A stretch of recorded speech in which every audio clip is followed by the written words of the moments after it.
Hello, dear friends. Welcome this Saturday morning to the event which we call Challenges and Opportunities in Higher Ed, English as a Foreign Language Teaching. My name is Kristina and I'm very happy to welcome you. Hello, dear friends. Welcome this Saturday. Okay, here we have the translation on YouTube has started its work. That's amazing. That sounds fine. It means that everything is working fine technically. While I'm greeting you all, I urge everyone who has joined us this Saturday morning to write a short text message, say hi to all of us, and maybe write a message over the town or city where you come from and the country where you come from so that you can all see where our participants come from. Our speakers, as well as me, we all join this conference from different cities and towns across the country. And I would urge everyone to follow closely all the events that we are sharing with you today, all the speeches, all the presentations, because this promises to be quite a challenging intellectual discussion. And for the sake of this discussion to be comfortable and interesting and exciting, informative, educative, and as I've mentioned, challenging for you, I welcome everyone to make sure that you're concentrated, that all your pop-up messages are off, all your mobile phones are off so that you can fully dive into the conference together with us. Once again, I'd like to introduce myself. My name is Kristina Roppelt. I'm the CEO and founder of Agency for International Cooperation, the private company which deals with all sorts of bridging gaps and cultures and languages, including doing foreign language teaching and international moderation. And that's what I'm going to be doing with you all guys today. I would love to welcome all of the panelists. We have 6 respective panelists today with us, and I would like to welcome all of you guys. More than 1,000 participants have already joined us today. It's a great pleasure and a great honor to see all of you. So before we begin, I would actually like to give you a short logistical comment over what is going to happen with us during this almost 3 hours. We have no breaks planned for today, but we do have 6 speeches and, which is the most important thing, I believe, questions and answer sessions for every panelist. I believe everyone has agreed to answer the questions during the time after the report. So it's going to be good if you write text messages to our YouTube chat. I believe it's going to be great if you do it during the speeches or immediately after the speeches so that we have time to answer all of them. And don't forget, we also welcome and appreciate all sorts of comments during the conference and during the speeches. Of course, respective comments towards the panelists and towards each other. Our technical moderator will also support me selecting the questions and selecting the comments, but don't hesitate engaging into the discussion in the chat on YouTube. I believe it's going to be helpful for all of us to provoke some thinking and to provoke some further comments, because we do this for all of you. We do this for the sake of exchanging opinions, for the sake of exchanging best practices, provoking ourselves, provoking you for even a deeper dive into the world of English as foreign language teaching in universities. And since I have some more minutes before the conference actually starts with the reports, I would like to provoke a little hook for our intellectual discussion today, a little sort of insight into the future of English as foreign language teaching for university tutors, for university professionals, for university students, as well as for all the participants of the educational ecosystem. It happened so that back in the beginning of 2010s, namely in 2013-14, a number of Russian researchers headed by Pavel Luksha, a pretty familiar name for many of you, I'm sure, they have started an initiative called Global Education Futures. I was extremely proud to be a part of that research and foresighting group, which traveled across the world, including California, Stanford campus, where we have done a number of foresighting sessions with the different researchers, educators, and professionals in the area of social sciences and education across the world. We have come up with a pretty big result of our research, which has been updated throughout years.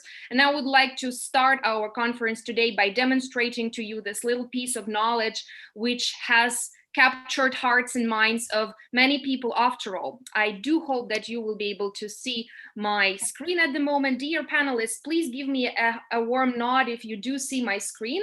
Perfect. That means that everyone sees my screen. You can see a beautiful colored map. After the conference, I'll be happy to share the link with you. I'm intentionally not showcasing to you all sorts of little details of this map because I hope this will be an exciting challenge for you to see this map after the conference, or even maybe during the momentary lulls during the conference. But what was interesting for me today while I was preparing for this conference, checking the presentations of the panelists, I believe that was interesting to see the forecast over the development of global education starting from 2015 up to 2030 or even 2035, as some versions of these maps show. As you can see, the trends which were predicted by different experts in the area of education, both higher education, tertiary education, preschool education, extracurricular education, all sorts of education, lifelong learning education, they are clustered into tendencies and trends, which are over here to the left, starting from development of cognitive ability improvement industry up to the war for talent and rise of global values. I've highlighted several points which I believe could be good provocative points for our discussion today, while we'll be listening to 6 distinguished speakers delivering their talks about the future of English as foreign language learning in the universities in Russia and across the world. For instance, I have decided to highlight the point which was about to begin in 2020 or 2021. This is a students' holdings as a new type of universities. Or another thing which I believe was quite interesting is the interactive teacher simulations. Interactive teachers when students don't know whether they are speaking to a teacher or human being, as a human being, or an artificial intelligence teacher. This never happened yet, but who knows, maybe our panelists will speak about the additional opportunities of digital technology for teaching English language in the universities today. Another point which I wanted to highlight was educational designer toolbox, something as personal data and advanced big data models allowing different efficient mass scale recommendation services for education and career tracks. This was predicted to happen even earlier, and I believe a part of this has actually come true. Another thing, 2 things more, and I'll starting to yield the floor to our first speaker, is the electronic tutor, certified educational trajectories supported by electronic gadgets. This is something pretty much happening already, and I believe that would be interesting if someone of our speakers raise this question today. And one more, last but not least, is the digital work hygiene, attempts to fight the adverse effect of information overload. I believe this was something that we have all experienced during the Corona crisis. This was something that we have all struggled with. And maybe today we will also be speaking a little bit about this, how the tutors will be able to improve their work-life balance and the electronic hygiene while teaching English online. So it's high time for me to finish with my intellectual provocation, and I guess it would be good for me to start the introduction of my first panelist today. But before we do that, I would like to welcome all of our dear participants to please fill in a little Google form that is pinned in the first comment to this video. You do need to enter your name, your email, and the name of the university or organization. It will help us to see how many registered people we have joining the conference, and a little incentive for all of you. 3 of the people who will fill in the form will get a present. It's Skylight textbook. People would be chosen randomly, so please make sure you register. This is the original textbook designed by SkillFactory University, the organizer of today's conference. I'll speak a little bit more about it later. And I guess you all are waiting very much for the first speaker to start his report. I guess it's high time for us to start downloading the presentation, and I'll meanwhile have a couple of words about Alexey Konobeiev, our first speaker. He'll have half an hour both for his report and for the question and answer session. Our first speaker, Alexey, is currently an academic director at Skyeng and the author of Continuing Professional Development Courses for Teachers. He is also a chief editor of the professional magazine English Language at School and the publishing house Title. His professional life is tightly connected with the sphere of language testing. He served as a juror of the All Russian Olympiads of school students in English and the USE, which is Unified State Exam Commission chairman in Tambov region. He is the author of numerous manuals and an expert in preparation to Russian and international standardized tests in English language. So today his speech is dedicated to the recent changes in certification descriptors. So Alexey, the floor is yours. Okay, thank you so much, Kristina, for the wonderful, wonderful introduction. Now, my topic today is the recent changes in CEFR descriptors, which are descriptors which are used to design and balance all the examinations, like Cambridge exams, international exams, and everything. Why is this topic important? The thing is that there have been ongoing changes which started in the year 2018, and they're still continuing. They're going to continue for the next couple of years. And already what has been introduced will have a huge impact on both the types of exercises that we use and the types of control, the content of exams and everything, which is going to be introduced very, very shortly. So I'm going to show you some highlights of the changes and to suggest some types of exercises which could be used to accommodate those changes. Now, what new things have appeared there? First of all, 3 new competences have been introduced: the plurilingual, the pluricultural, and the mediation competences, which are now considered to be all parts of the largest idea of communicative competence. There has been a new level introduced, which is pre-A1, and this is when a student knows a few words, can probably count up to 10, but that's about all that he or she knows of the language. And this has been classified as a separate level, and it has its own descriptors, which will help us to teach beginners. There have appeared the so-called plus levels, like, for example, A2 plus or B1 plus, which correspond to pre-intermediate, lower intermediate, upper intermediate, and so on. And there have appeared some new descriptors for online communication, for using telecommunication, because life keeps changing, life keeps developing, and we need new descriptors to describe those changes and what language does and how it works.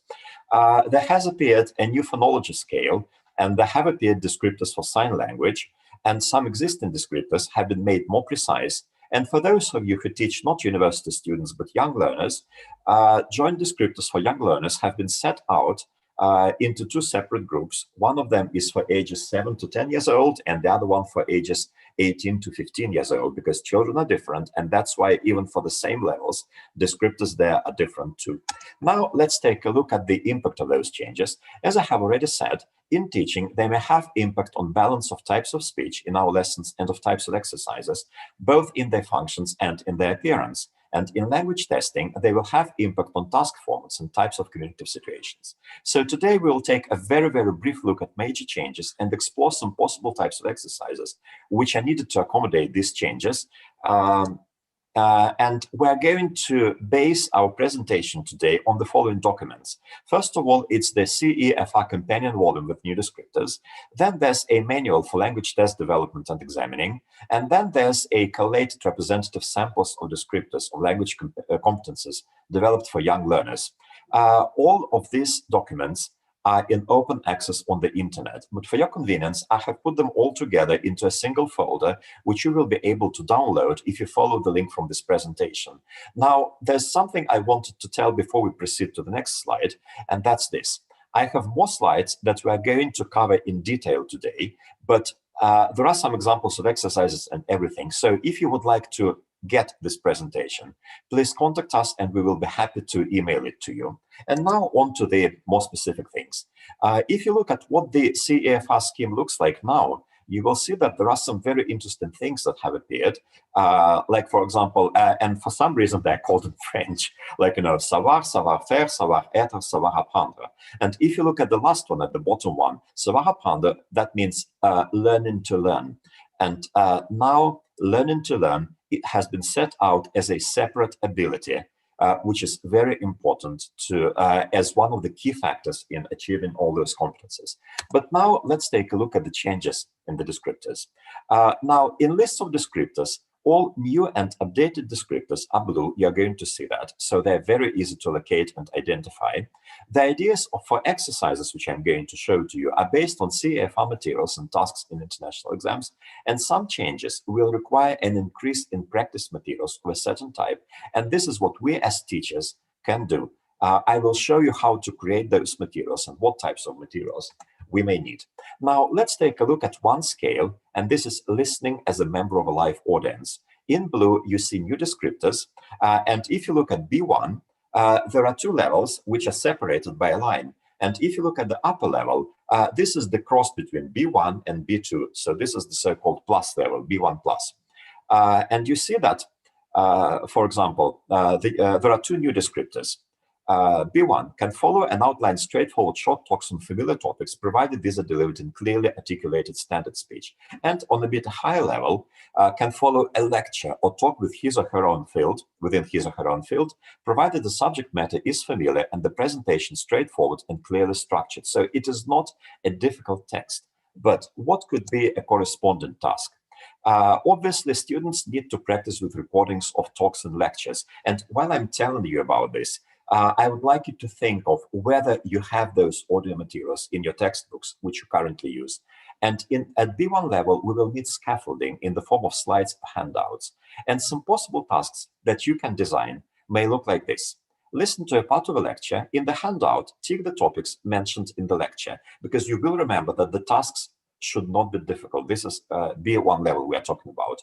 Or for example, listen to a part of the lecture. Which of the two slides best illustrates it? That's when you teach your students to work with presentations. As I said, I'm going to skip some information on some slides because otherwise we're going to be out of time. But you can get the entire presentation sent to you via email if you contact us. The next type of descriptor is and type of situation is listening to announcements and instructions. Once again, let's take a look at B1 level. I tried to keep it down to one and the same level so that we would be able to compare how those things change. Can understand simple technical information such as operating instructions for everyday equipment and can follow detailed directions. Now think once again, do you have detailed directions in audio materials in your textbook? If not, this is what you can do. Students will need to practice with recordings of instructions. And here what possible tasks may look like. Listen to the instruction, put the sentences in the text in the correct order.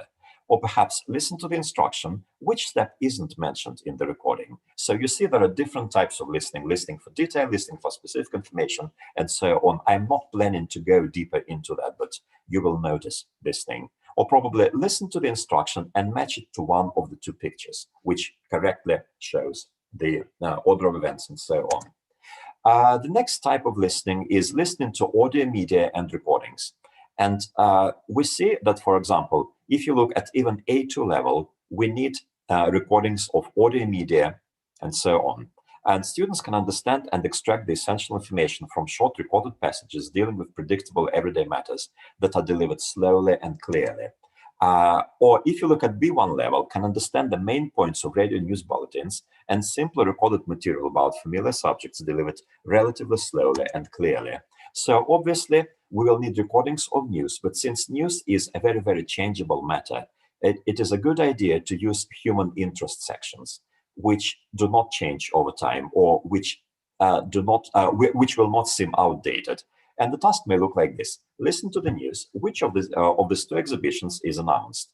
Or probably listen to the news and match the event to the place. As for reading correspondence, we will not have time to go over each type of speech, unfortunately. So I'm showing the things which are the very basic and which can be repeated with other types of speech. If you look at B1, can understand the description of events, feelings, and wishes in personal letters well enough to correspond regularly with a pen friend. And if you look at what is happening to the Russian national exam, you will see that personal letter is being withdrawn from OGE level. Or if you look at A2, can understand basic types of standard routine letters and faxes, inquiries, orders, and so on. So letters are still very important and have been even introduced and added more emphasis in the new descriptors. So obviously we will need practice with various types of letters, and the tasks could be like this at A2 level this time. Read the letter and match it to the purpose. Or read the letter, mark the information from the list that you will need to answer the letter. You get a list of information and the letter, and you need to choose the information, which also demonstrates whether your students are able to understand the purpose of the letter and which corresponds to the descriptor. The next one is reading for orientation. And if you look at A2 descriptors, you see that there is this ability, can locate specific information in lists and isolate the information required, or can find specific information in simple everyday materials such as advertisements. What can be done here? We will need practice with signs and notices for A2 level, notices which you can see in public places, and with advertisements. For example, look at this ad. What is being advertised? You will be surprised, but a lot of people say that the bird is advertised, like a Christmas turkey, which you can bake or roast for holiday. While if you look carefully and if you look at the price, you will realize that we are not talking about the bird in this advertisement, but we are talking about the country. And this is a seemingly very, very simple exercise, but it helps your students to focus on very important things like prices and other details of information. Or you can ask your students to look at the page of an advertisement brochure and ask them where they can find information about certain things. Now, how are we doing time-wise? Okay, we are fine. So I can probably even slow down a little bit. Now, if you look at this type of speech, reading for orientation, you will see that, first of all, at B1 level, students need to be able to find and understand relevant information in everyday material, such as letters, brochures, and short official documents, and can scan longer text in order to locate desired information and gather information from different parts of a text. Now, this is important because that's different from reading for specific information. They will need to be able to bear in mind and find different places and extract information from different places and put it together, which is a slightly different type of processing information. What can be done here? And very, very simple, similar things are used when watching TV, film, and video. Students can understand a large part, I'm once again reading from B1 level, of many TV programs on topics of personal interest and so on, and can follow many films in which visuals and action carry much of the storyline. And once again, let's think of whether you have enough materials for this. But let's talk a little bit about speaking exercises, which can also be and can also become different. Like, for example, if you look at B1 level, you will see that there are two new things. Can briefly give reasons and explanations for opinions, plans, and actions, and can develop an argument well enough to be followed without difficulty most of the time. How can we teach our students to adhere to this requirement? If you want to teach your students to put forward a case, they will need practice with tasks aimed at providing arguments. And that's a difficult thing because very often students are not prepared to provide arguments. They will just speak their minds, they will provide their opinions, but not very often arguments. So a possible task can be like this, can look like this. Read two travel itineraries and transport schedule. Which itinerary is less risky and why? And there students will have to look at the, like for example, how much time they have between changing flights or trains or whatever, and they will need to be able to evaluate and estimate the risks and explain why they think so based on the schedule and the travel itinerary, so based on the text that they read. Another speaking exercise or another area of speaking is public announcements. Like, for example, students need to be able, even at A2 level, to deliver very short rehearsed announcements of predictable learned content which are intelligible to listeners who are prepared to concentrate.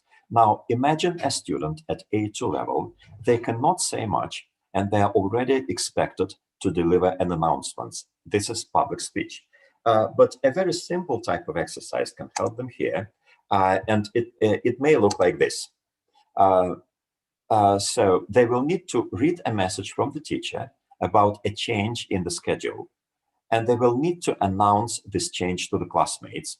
And the task is this: tell why the lesson will take place on a different date and when it will take place. So basically, they know what to tell, they know how to tell it. All they need to do is read and go and tell that. So that's not difficult at all, but at the same time, this simple exercise will accommodate the requirement of the CEFR level. Another thing is cooperating. This is something which is not typically taught in schools, at schools in Russia, and not very often taught at universities. If you take a look at A2 and B1 levels, you will see that the students need to be able to indicate when he or she is following and can repeat back part of what someone has said to confirm mutual understanding.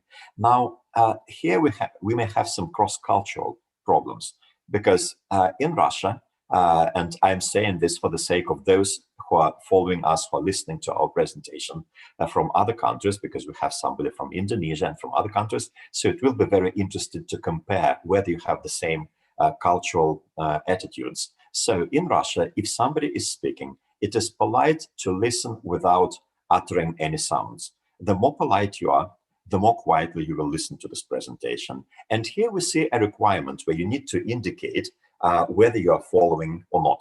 So the task may look like this. Listen to the speaker. In pauses, show your interest. Use, "Oh, really?" or "That's very interesting," or some other phrases.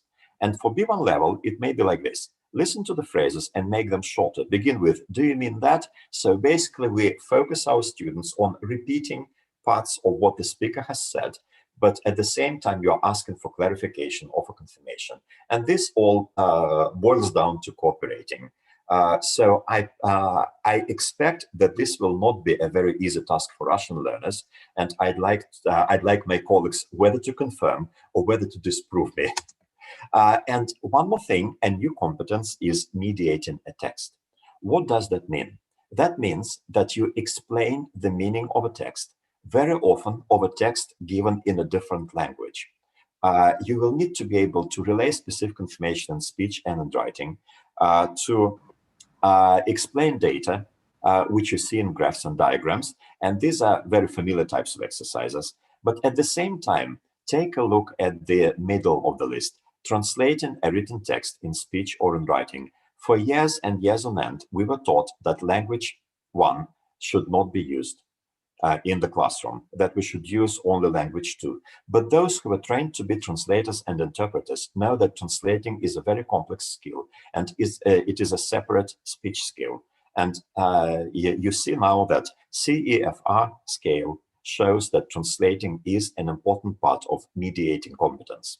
Note-taking is another thing. Expressing a personal response to creative text is another thing. And analysis and criticism of creative text is yet another thing. Obviously, not everything is necessary. You will not need all of this for students which specialize in different subjects and areas. But here are some strategies which help your students to explain a new concept. We need to teach them to link to previous knowledge, what they already knew, to break down complicated information, and that's another type of exercise which they will need to break down this information, and to adapt their language. And this is surprisingly difficult, because you know that so many people, when they talk to a foreigner, rather than slowing down, simplifying their syntax, they just start speaking louder, and that's not adapting a language. And that's something which needs to be taught as well. And if you look at the description of overall mediation, it's all there in the CEFR scale. We're not going to go into detail right here and right now, but feel free to read it either from my presentation or from those documents that you can either find yourselves on the internet, or you can download from the folder which I mentioned, and a link to which I give in one of the previous slides. And there is one more thing which I wanted to mention, and after that I will be able to go to questions and discussions. Another wonderful thing which is there in CEFR scale, in the new scale, is the self-assessment grid. Why is it so wonderful? Because this will help us to create can-do statements. And as far as I know, we have this type of statements in our lessons in Skylake textbook. This is when the students at the end of the lesson are able to say what they can do now that they were not able to do before the lesson, which makes the students' progress obvious for the students, which makes them realize what they already know and decide where they need more practice. So here in the self-assessment grid, you can already see examples of such can-do statements. You can adapt them for your lessons, of course, but the basis is there. You do not have to sit down and spend minutes or hours, as the case may be, trying to formulate those sentences. They're there. Adapting is one thing. Starting from a blank page is a totally different thing, as you will agree. So here are sentences for interaction, for different types of speech. And one more thing, here are sentences for mediation as well. So everything is given there. And Another very, very, very important section of this thing is that there are already provided ideas for communicative situations. So, for example, you can choose the level, like, for example, B2 or B2 plus, as in this example. You see what the student needs to be able to do. Like, for example, at B2 level, let's take a look at the third descriptor from the top. The student can engage in online exchanges between several participants, effectively linking his or her contributions to previous ones in the thread, provided a moderator helps manage the discussion. How can I understand this? You see that there are different roles. A personal role, we are making contact online with remote friends or family, and that's a web chat. Public role, we are writing as a contributor to a forum about a commercial software, for example, or gaming website, or we are writing in an online support group. And there is an occupational role when we are writing during a staff committee meeting held online, or as a participant in an online focus group meeting. So here are all the ideas you need to at least start creating your own exercises to add to those you have in the textbook. Or if you're lucky and your textbook has similar situations, you will be able to use them and to increase them if you want to, and to add some practice to your students. So basically, we are ready to move on to the questions and comments, but I'd like to sum up by saying a few things which I hope sound very obvious, because unless a presentation sounds obvious at the end, then what's the point of this presentation? First of all, these new changes in CEFR level descriptors provide a basis for developing interesting and challenging lessons. By the way, I know that I was speaking very quickly, but I was afraid to run out of time. But did you find any of the exercises which I showed you interesting? I created those exercises myself based on the exercises in different exams and textbooks and everything. But I just wanted to show to you how easy it is to demonstrate, to accommodate these descriptors. But would those types of exercises be useful to your students? Then these new descriptors call for new types of materials for lessons. As far as I know, it is not a very popular case, or it has not been until now, to use public announcements, to use recordings of TV programs, to use human interest news recordings, and so on in university level textbooks. Then mediation becomes an important skill and calls for use not only of paraphrasing tasks, but also of native languages in exercises. Because how else can you mediate information if you don't use the ideas which are given in one language, and if you do not put them into another one?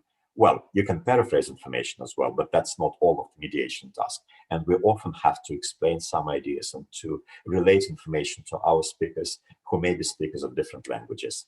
And finally, CEFR provides ready-made ideas for communicative situations and can-do statements for lessons. Okay, so these were the ideas. If you'd like to get this presentation, could you please write to us so that we could email this presentation to you, so that you can study it in more detail, follow the link, download the materials. And let me take a look at the comments and questions that you have been asking. So Evgeny Zaitseva has written this. When given a listening task, should a teacher introduce a topic of the listening? I noticed that listening skills are better when the student knows the topic. She or he turns out to be kind of prepared. I think I may be mistaken, I may be wrong, but the way I see it, there are two distinctly different purposes.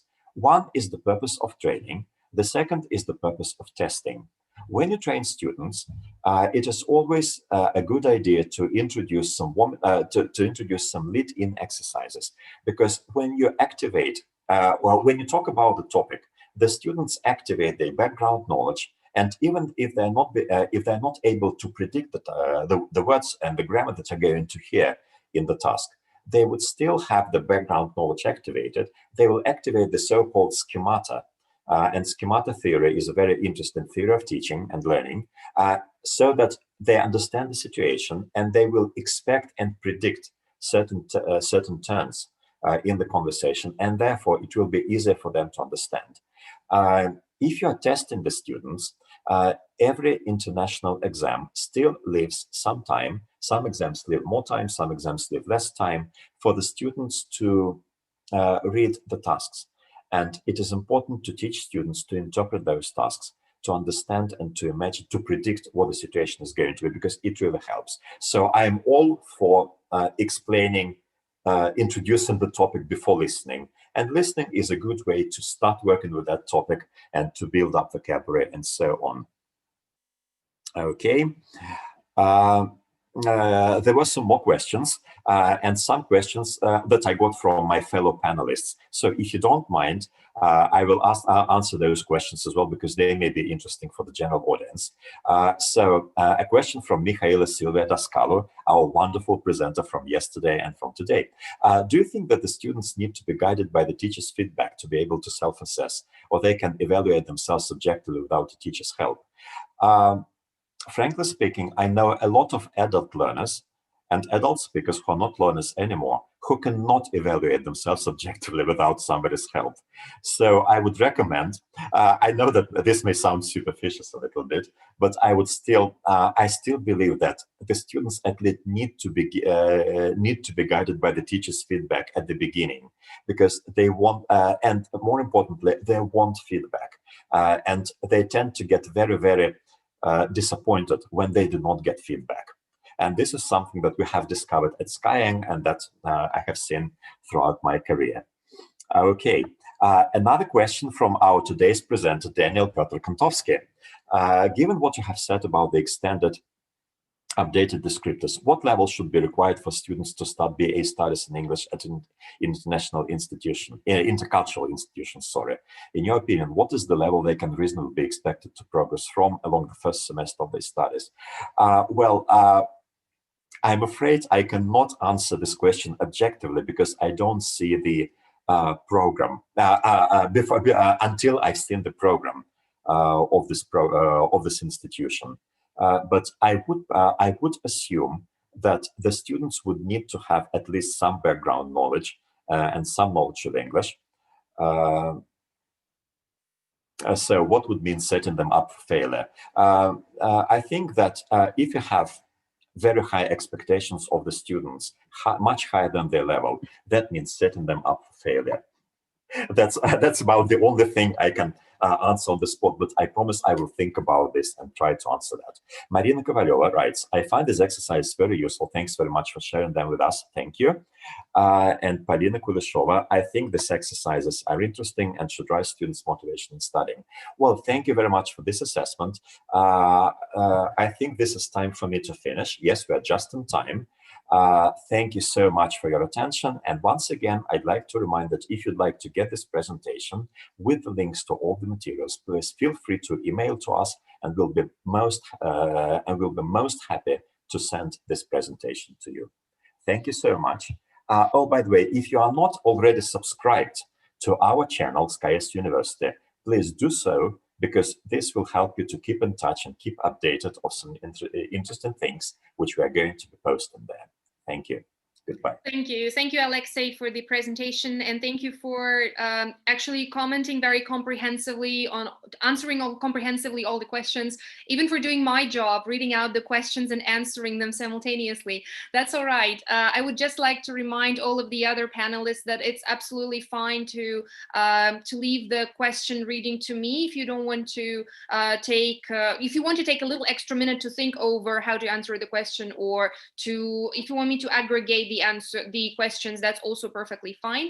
Alexey, I would like to thank you also for engaging our participants into a dialogue during your presentation. They have been giving comments during your report. They have also mentioned that indeed they come from different countries across the globe, from different cities of Russia as well, which means that your comments over intercultural communication skills and over the relevance of certain tasks is extremely important. However, I believe, keeping in mind the current conditions of the pandemic, Turkey for Christmas might actually turn out to be a bird for many people, because Turkey as a country might be unfortunately unavailable. But we do hope for the best. And I guess it's good just for us to keep in mind this relevance issue. So moving on, I would like to welcome everyone once again to join the link that the SkillFactory University organizer has posted if you would like to get registered and be a participant to the lottery over the SkillFactory University textbook. I guess it's a good prize to receive after today's conference, apart from the knowledge that you might be receiving today. And I'm slowly moving to introducing our next dear panelist. Her name is Svetlana Polskaya, and while Svetlana is switching on her presentation, I'll use this moment to introduce her. Svetlana will have 15 minutes to speak and to answer questions or to answer your comments. She is one of those participants who will be speaking about distant format instruction. Svetlana has a PhD in philology, and since 2004, she's an associate professor of the English department at Moscow State Institute of International Relations, which is my alma mater. So it's my great pleasure to introduce Svetlana. She studied languages and intercultural communication at Moscow State Linguistic University and the State University of New York. And her qualifications include simultaneous interpretation, business communication, and economic translation, which is quite a wide range of activity. She's specifically interested in the influence of age on the ability to master foreign languages and the process of learning foreign languages in later years. And today she is going to talk about yet another factor impacting the proficiency in foreign language, about learners' motivation. I believe one of probably the most important factors these days. So Svetlana, with great pleasure, the floor is yours. Thank you very much. Good afternoon, everyone, and thank you very much for this wonderful opportunity to speak in front of you today. So as you see, I'm going to talk about those shifts which can be made into current curricula, current programs, even lesson plans regarding if we take into consideration that unexpected, more or less, switch to distance learning format.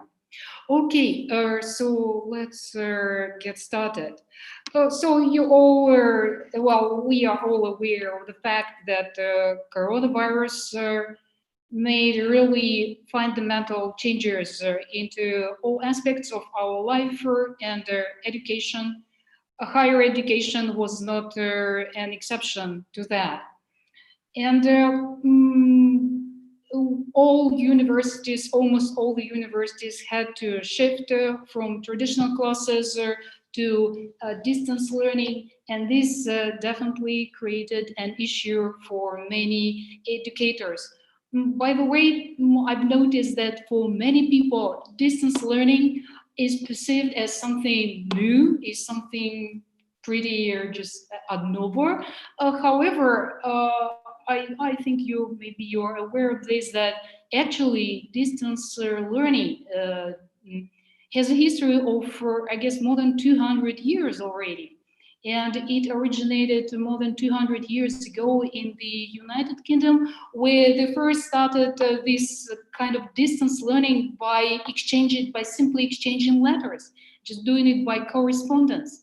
Then I guess television came on the scene, and they started doing it with the help of television. And finally, when internet emerged, definitely it changed the whole situation. And now teachers, educators all over the world have the opportunity of communicating directly with their learners.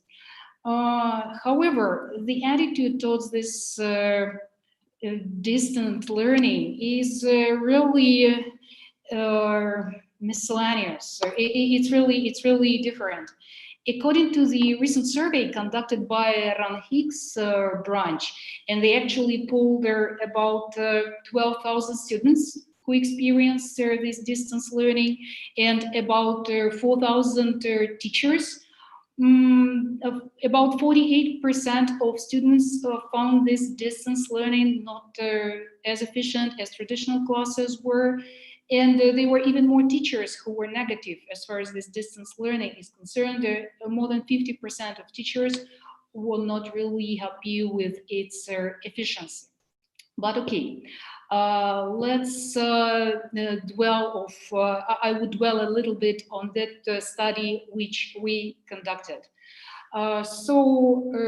Initially, we were interested to know how students actually felt about distance learning, whether they were happy or not, how they feel about the efficiency, what are the advantages, what are disadvantages, and all the things like that. So we actually we designed a questionnaire. You can see just in front of you, like on the perception of distance learning. And all these data are here. We had more than 100 students, postgraduates, undergraduates, average age 22.5. As I said initially, and it had about 10 various questions regarding their feelings. But the interesting thing we noticed when analyzing these questionnaires was the following, that out of 10 questions, 3 questions which actually referred to the causes of students' motivation turned out to be really, showed really impressive results.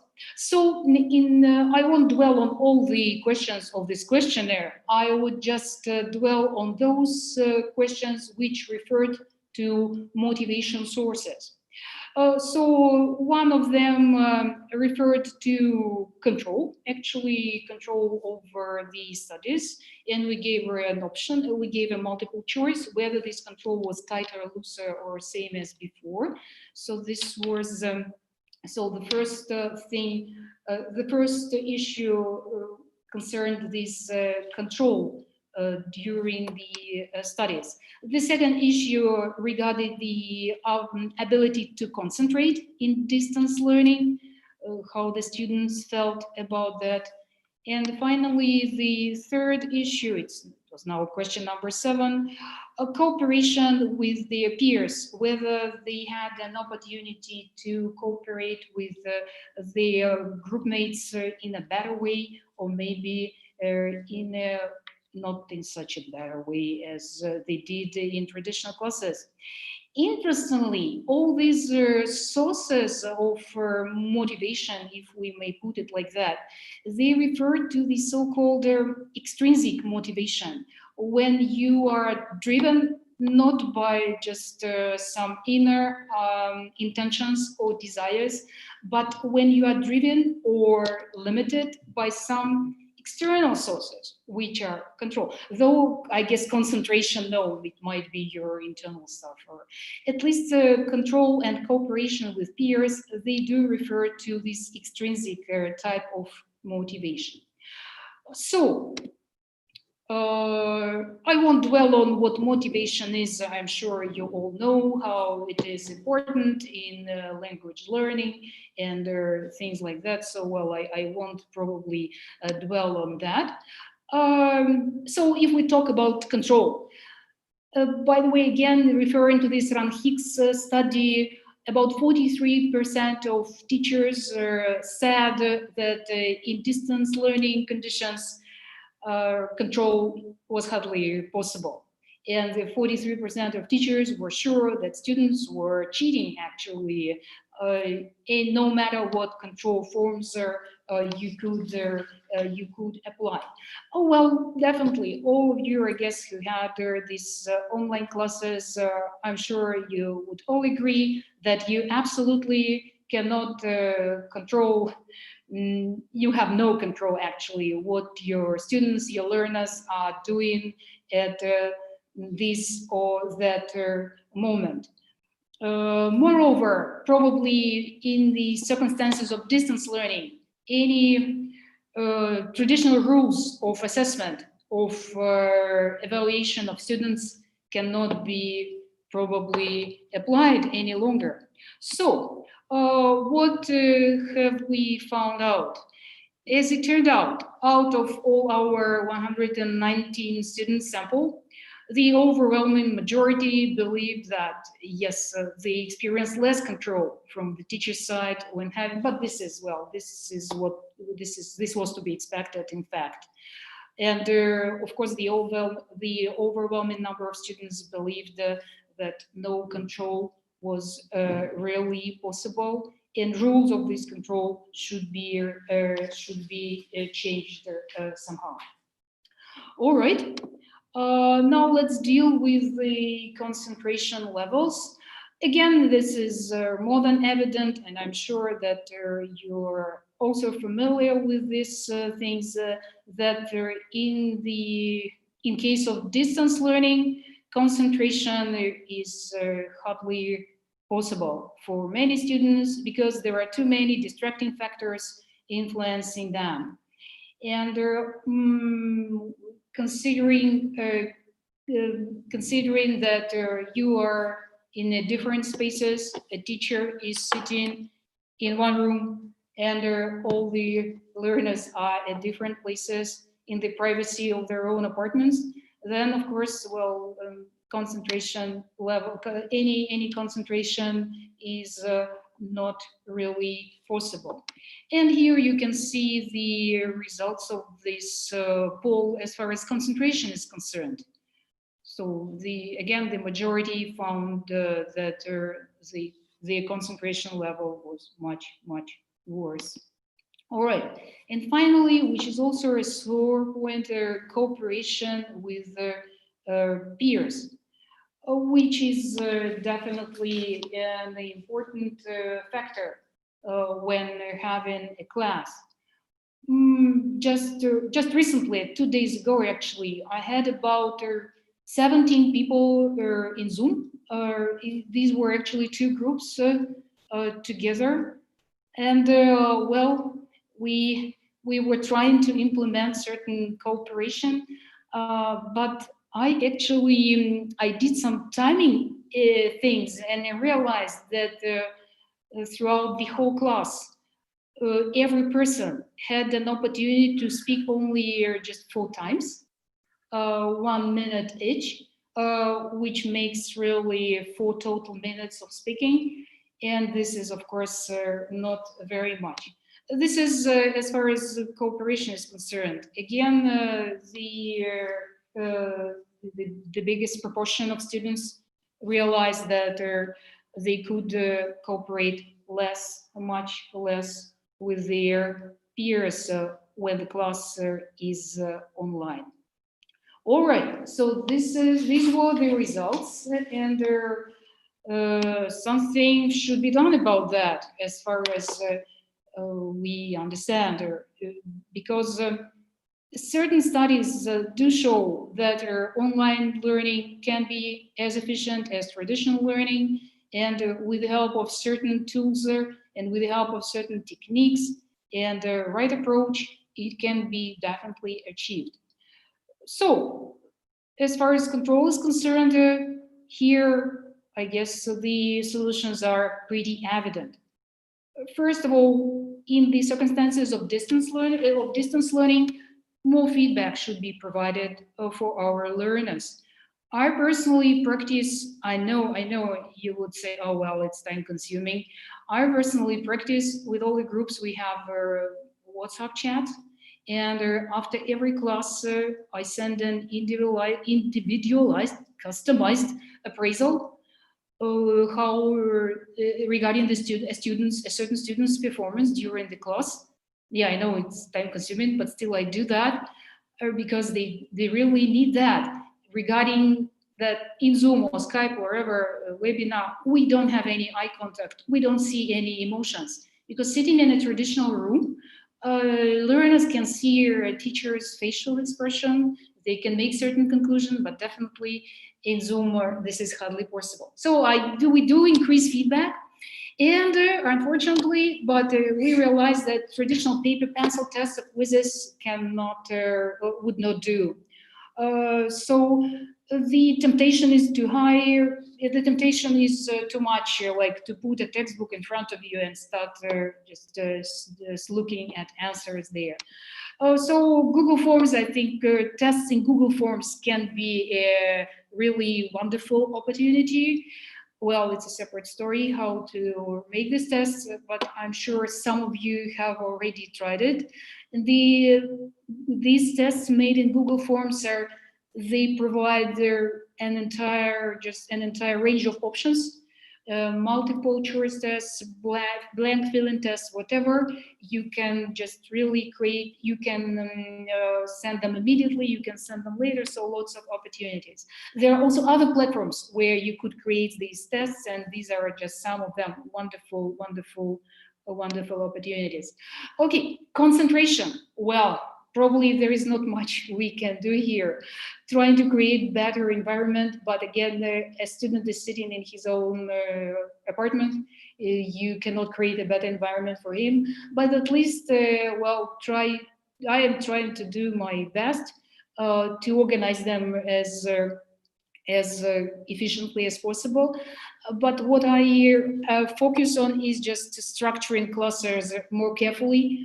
I do structurize my classes in this online format so that the students knew exactly what we are doing now, what we are going to do, and so on. And finally, as far as cooperation with peers is concerned, here, well, Zoom breakout rooms is a wonderful opportunity, but this is pair work, in fact, which is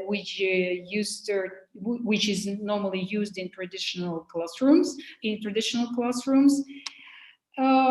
That's it. I think my time is up, and I have to wrap up. Thank you again very much for this wonderful opportunity of speaking today in front of you. Thank you, and all the questions are welcome. So thank you.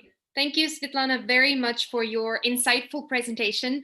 I believe we do have several questions. However, our time is really up. So I would suggest the following solution. Since we all are up for distant formats, how about us doing the following? You could have a look at the questions in our chat at the moment, prepare the answers, and then if you write them down, I will be happy to copy paste them to our YouTube chat, or the moderator will do that. And so that all of us will be able to see your answers. And I think that would do us a world of good.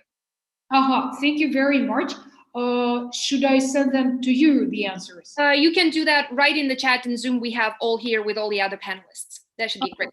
Okay, perfect, Svetlana. Thank you very much again.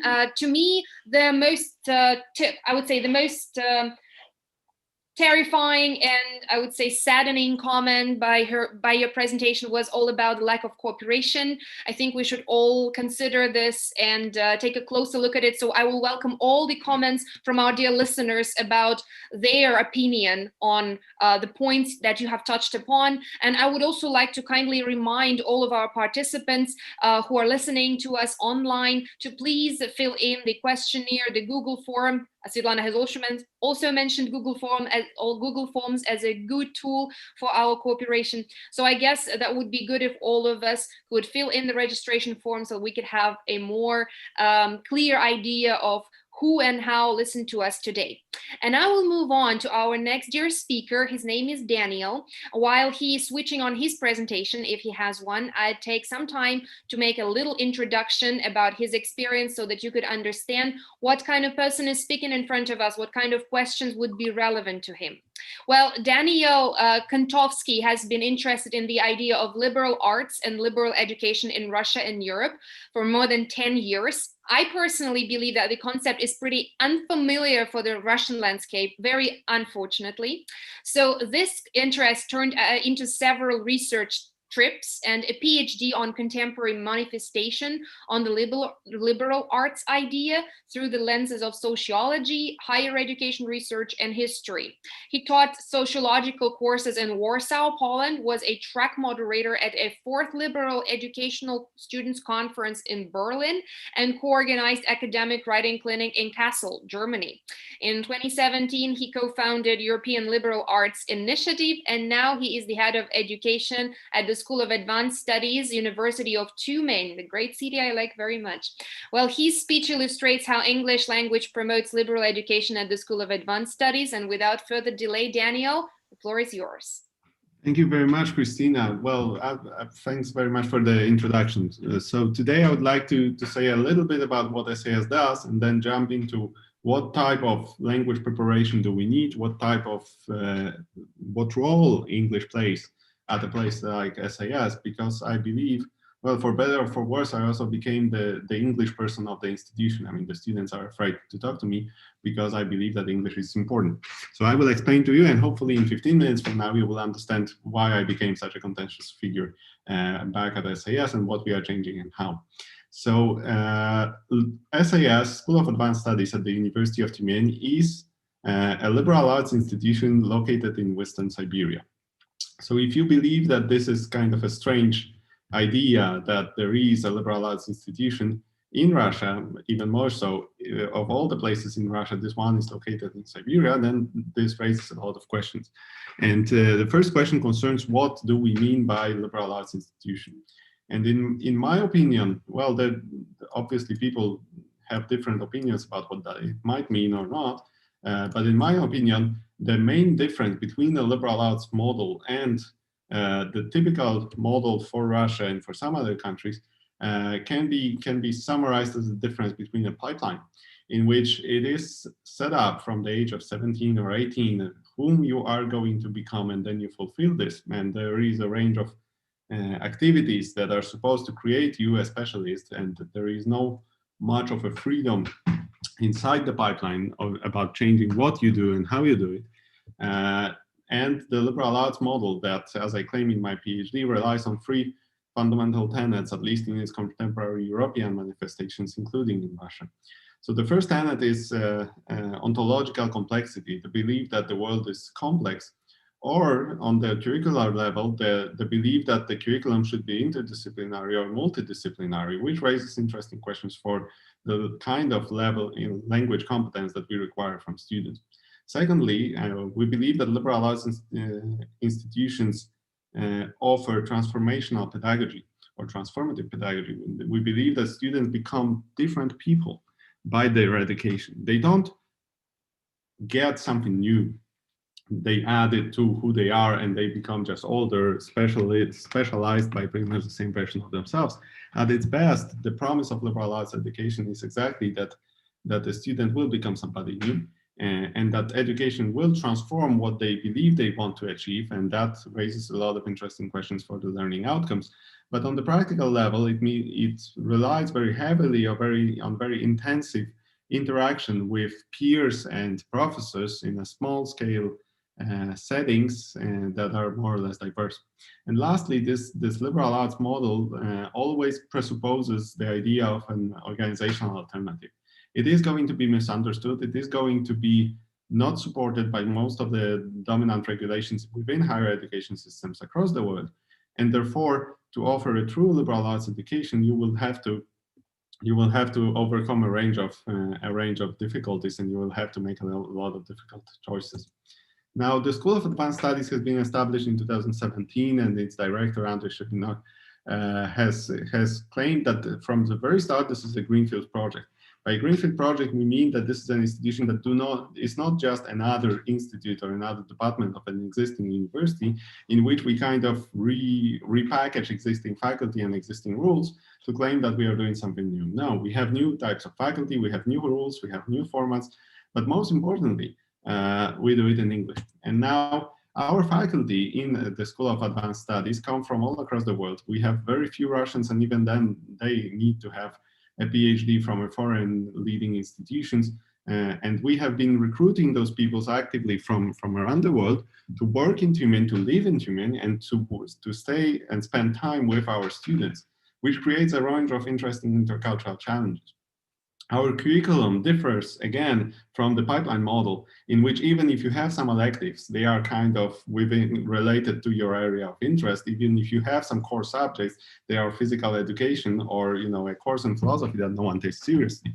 In our institution, students take both core courses that are the same for all 7 of our majors, and elective courses during the first 2 years that they can completely freely choose, and then during years 3 and 4, only then they begin the specialization, and still they continue to take electives as they want.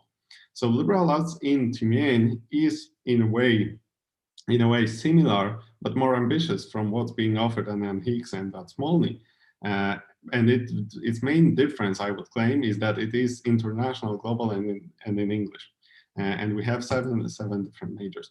Now, our students are allowed to change their officially assigned major or the major they enter after year 2. During the first 2 years, they do not differentiate between each other. They can take electives in IT if they want to, but no one forces them to do that, and there are no required courses for them in the IT track during this year. On the other hand, our curriculum, our core curriculum, is supposed to create it in a way so that we offer those students different courses, and that means that they need to learn in English both courses related to one of our 7 majors and philosophical courses that we don't have such a major, and a range of other courses that are related to their academic skills and otherwise. So if this is the case, and if Russia more generally seems to be moving slowly and unpredictably, and we don't know if that's going to happen, but if Russia is really moving towards the 2+2 system in which students will be allowed to change somehow to probably related major after year 2 or have more or less of a common preparation during 3 years, SAS can claim that we are more or less pioneering this model and thinking very strongly how does it reflect to others. And now, what role does English play in all of this? First of all, well, I decided to discuss through 4 basic skills that are based on the IELTS scale. So, for example, in terms of listening, our students have a course in writing, thinking, analysis, and interpretation that informally is being called rehabilitation after the EGE.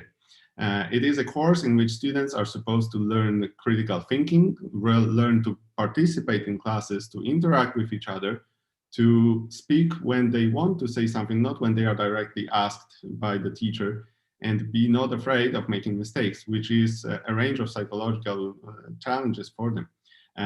So they need to start from listening to a course that focuses very strongly on academic skills and is showing them different types of communication, from poetry through films to academic articles, and the ways of rhetorical and philosophical ways of dealing with different texts, writing, free writing, but basically this is mostly about becoming an active listener in a way that they have not been encouraged to through their previous education.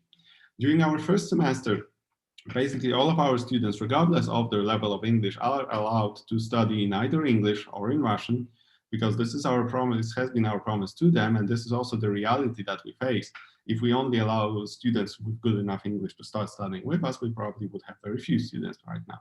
But at the same time, this goes in tension with our international faculty. So the students who are studying in English are learning from teachers who most likely don't know any Russian at all, which is most of our teachers, even myself. I'm probably the only head of education or comparable position in Russia that doesn't speak Russian. So we have a situation in which there is a tension between making English real in the way that there is just no other way.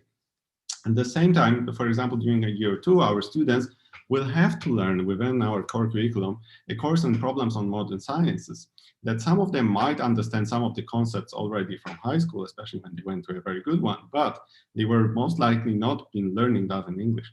And so that I showed to you that our core doesn't focus on just the humanities and social sciences, but they need to engage in ways that become fairly far away from what they are going to do. Now, in terms of readings, we have basically a 6-quarter course in grade books. The first 3 quarters are dealing with philosophy and social thought, which means that our students, starting from quarter 2, are reading in English books pretty much from Plato to Foucault. And they are supposed, our first-year students are supposed to learn them, read them in English, write essays about them, and then wrap it up in a larger presentation that I will discuss in a moment. But there is also a range of readings pretty much in all of our courses, in major courses, in our elective courses that our students have to swallow. And those courses can come from very, very different disciplinary discourses, and can be pitched at different level of difficulty. Because our students we mostly don't use handbooks in our courses. We don't use support. We just give them the primary sources as often as possible. Our teachers, to help our students with the reading, have been preparing reading prompts. Some of them are asking them weekly questions. All, one, to understand that the students actually read it. Second, to see how much they have understood from that. And they, for example, submit it every week on Canvas.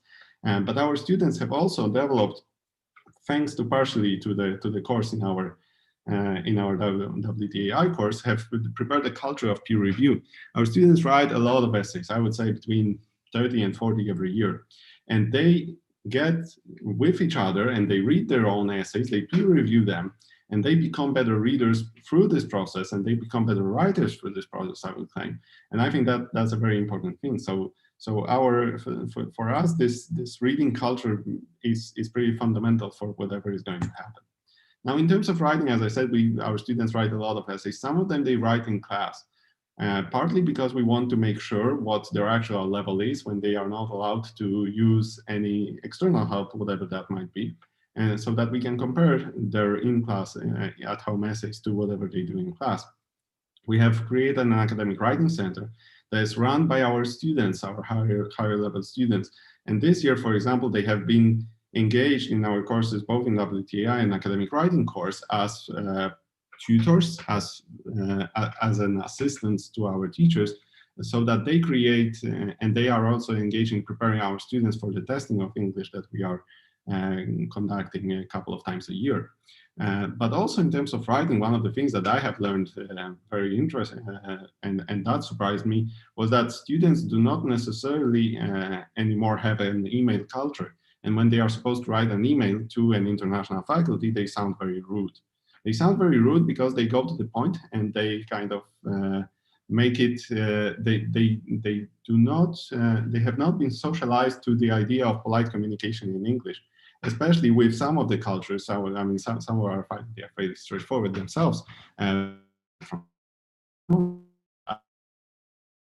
First, get into written communication with our students. So we have been working on that, and we have even encouraged all of our staff, who are all Russians, to communicate to our students in English, so that we can create a culture in which writing is not just something you do for class, but outside you do something else.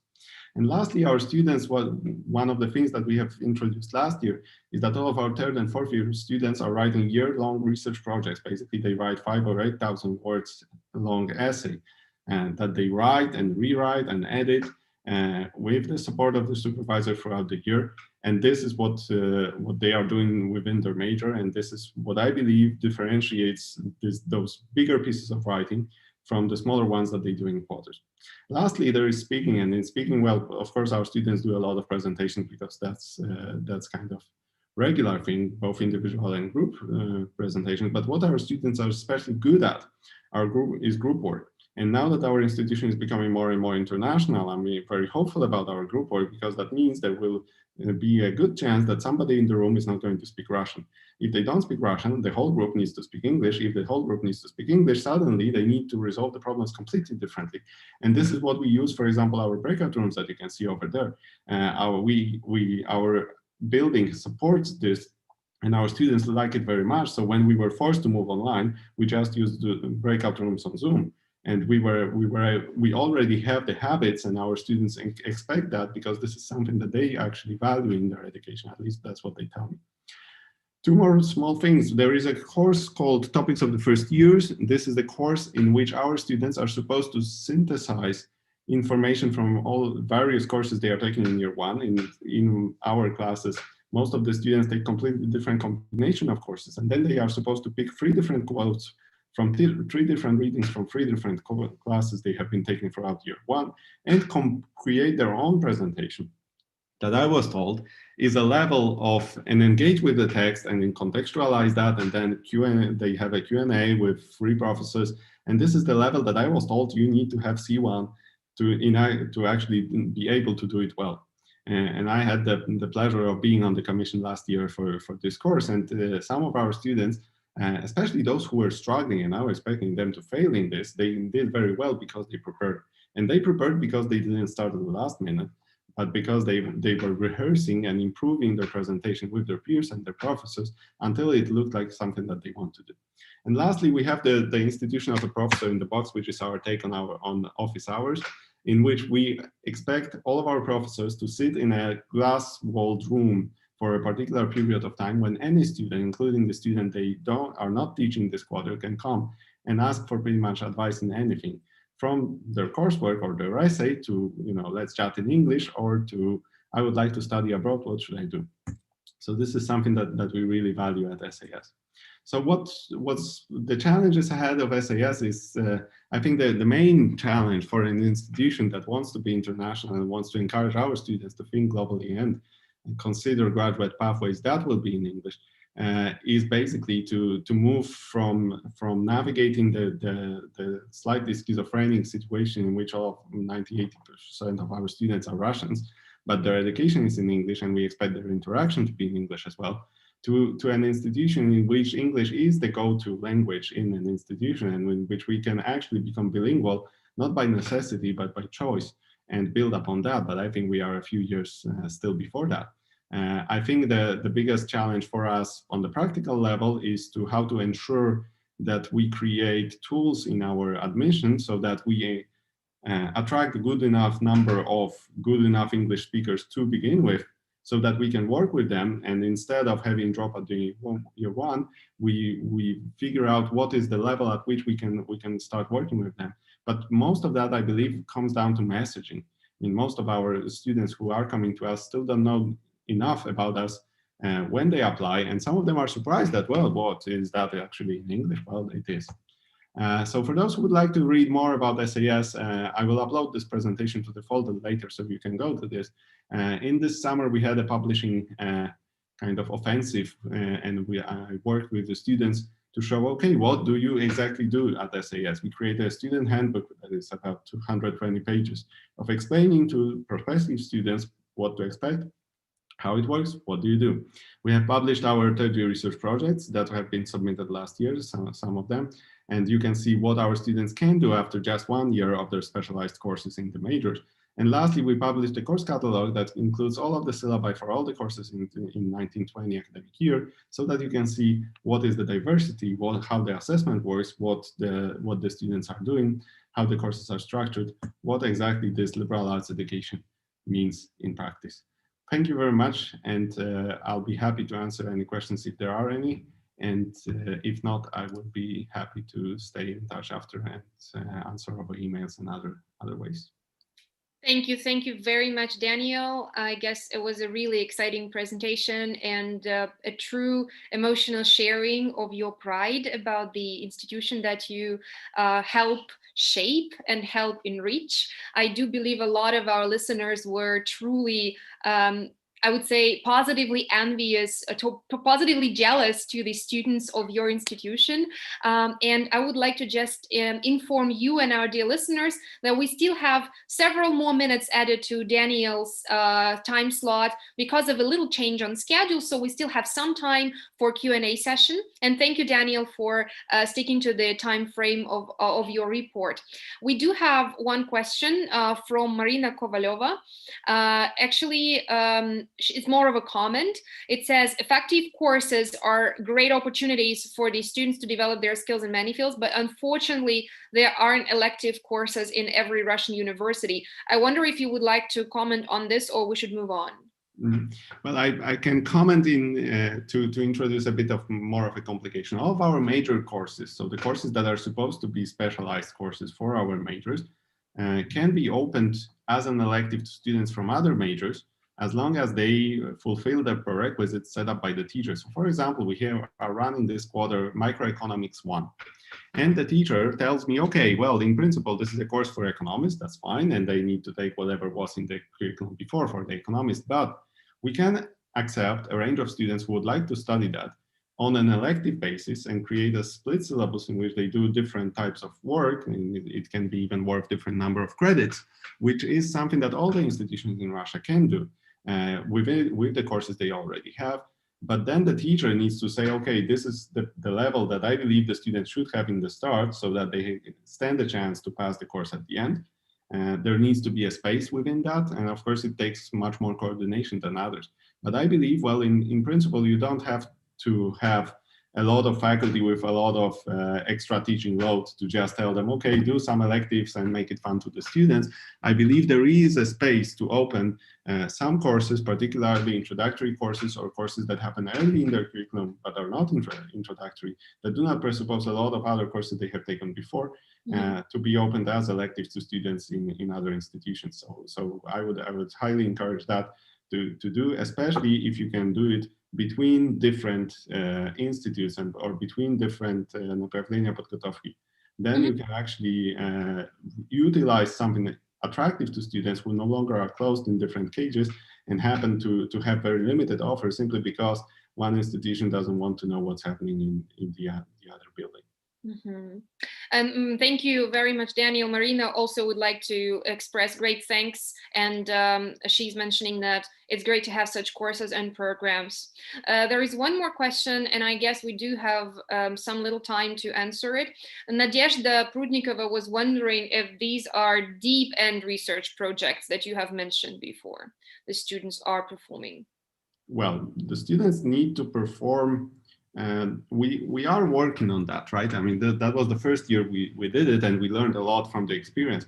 Our students, what they tried to do, yes, deep research projects and answer original research questions. What didn't exactly work last year with some of them is that they were not ready to fully answer this question within the time limit of 3 quarters. This is why we extended that from this year to 4-year project. Of course, if a student did not take some of the courses they are supposed to take only in a year from now, they cannot apply this knowledge to do that. But they have taken some other courses and they can do some other things.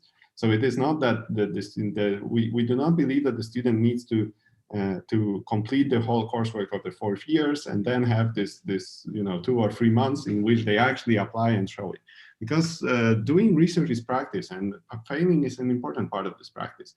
This is why you have supervisors. This is why you are, this year, for example, students are supposed to come up with 2 ideas of a research project, teach both of them, and then understand why they are not going to do one of them because they are going to choose something else.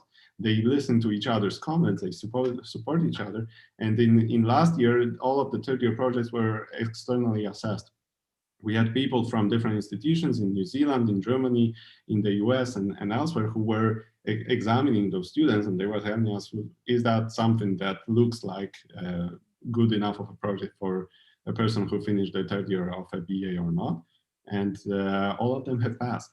So according to our external examiners, who had no reason to be nice to us in the sense that they didn't know what to expect. So they got it, that was good enough. Of course, there is room for improvement. Of course, not all of them were equally brilliant, but those that were better, you can read in the research projects document, and you can figure out yourself. I do hope that in the future you will have this be nice to us presumption by default.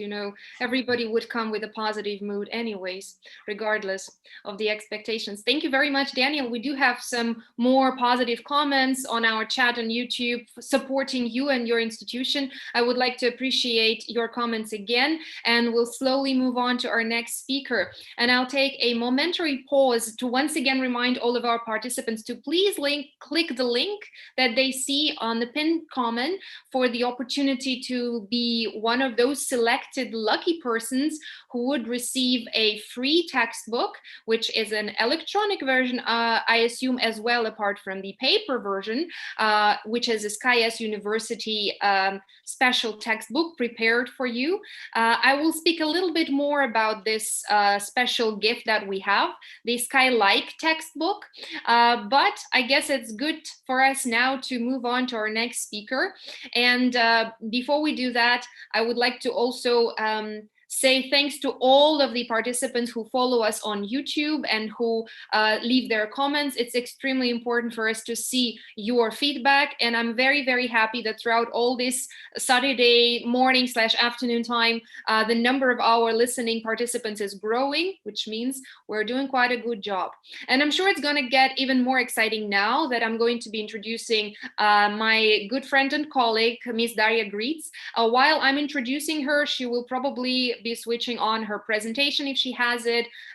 You can start doing that now, while I'll be saying some good words about you. It's always good to say good words about someone, so I highly enjoy it. Daria is currently a CEO of the organization called Zavtra Online, which could be translated as Tomorrow Online from Russian, which is a platform for developing, promoting, and implementing online degree programs. Her experience includes teaching in Russia and foreign universities like the Higher School of Economics and Colby College in the USA. Daria is a SkyS University strategic consultant and a co-author of Skylike English, an online textbook designed for universities with automatic homework check. Again, this is the reference to the gift that you might be getting if you fill in the form. For 5 years, she worked in the educational company Unium and served as methodologist, educational programs and event developer, and product analysis in the sphere of high school and additional education. Now she is the director of cooperation with higher education institutions and SkillFactory, and she is going to use this professional background to illustrate in her speech the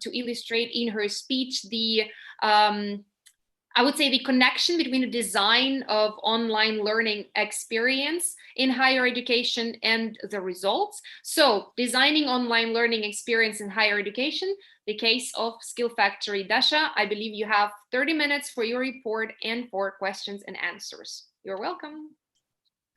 Thank you, Kristina. I cannot think of a person who would have done a better job introducing me. I feel so flattered. I even lost words. Thank you very much. That was very kind of you. So my presentation today is dedicated to my current, my main project, I guess, that I'm doing. It's Завтра Online, as Kristina already said.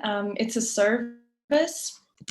Here we go. So it's a service for design, promotion, and management of online degree programs.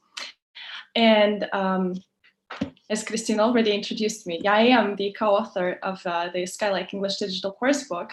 And I'm very excited for people who are going to get one of the books, because I'm really looking forward to getting your feedback on that. That's something that's very important for us. So moving on, I would like to start by asking you a question, because it's always, it's always difficult when you don't see people you're talking to, but I'm trying to imagine you, and I can see Kristina who's nodding and is embodying the audience for me. But what do you think? Is education a conservative area? And I would like you to kindly leave your comment in the chat section. If you think that our area of education and higher education specifically is conservative or ultra conservative, please leave a 10. And if you think it's very, very liberal and open to anything new, then please leave 1. And if it's something in between on the spectrum, then choose your number. I would like to see what you think about that, because I have a hypothesis about that, and it's the following. So the paradox of universities is that they both have to be very conservative, and they have to be very liberal at the same time, which is a paradox, because, well, you cannot do both, obviously.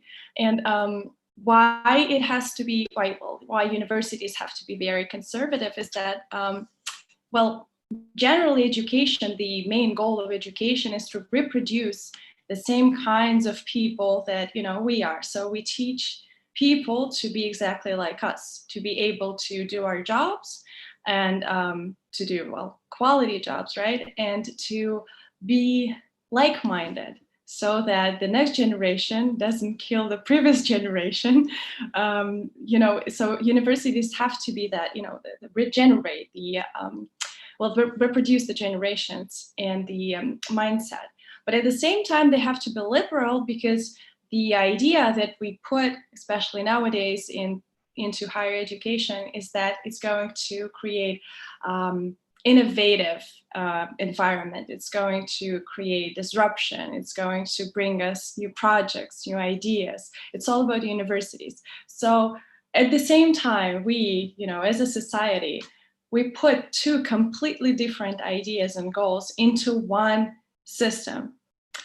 Well, it's no surprise that universities are struggling nowadays. And today I would like to say about the case, so I'm trying to lay out the context in which we created our online program. So this is the context for me, our universities in Russia. And I don't know if it's, I think that I believe that it's probably the same pretty much for almost every country in the world, that universities are struggling nowadays because of the model that they have underneath.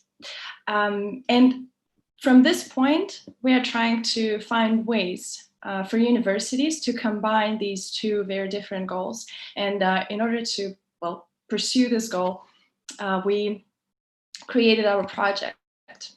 And when we think of the ways to innovate the higher education environment, we sometimes think of massive open online courses. They're very popular. In Russia, they're so popular. It's absolutely crazy. Everyone is doing this massive open online courses. And we even have, for those who operate not in Russia but abroad, I would say that we even have on the national level, we have,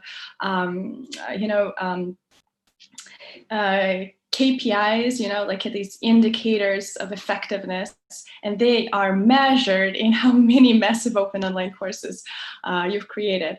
And the reason why I think it's crazy, and because I think it's a dead end, it's because it doesn't help to develop the higher education as a whole. It distracts attention from important things, because when you create massive open online courses, you have to, they're very expensive. The production is very expensive. And if you want to make a really good product, you have to invest a lot of money into it. And when universities do so, and then a year after, it turns out that they're not very, well, they might be good, but they're not quite adequate, and you have to change something, and maybe you have to leave it all together and do something else. It's very difficult because of how much you've already invested into this. And this kind of distraction, I think, is very misleading for people who want to do something good, but they only have this. And then, well, we have to think of other ways to innovate the education. And there are certain areas that are called greenfields. And one of the greenfields was actually introduced by Daniel, who works in Tumen.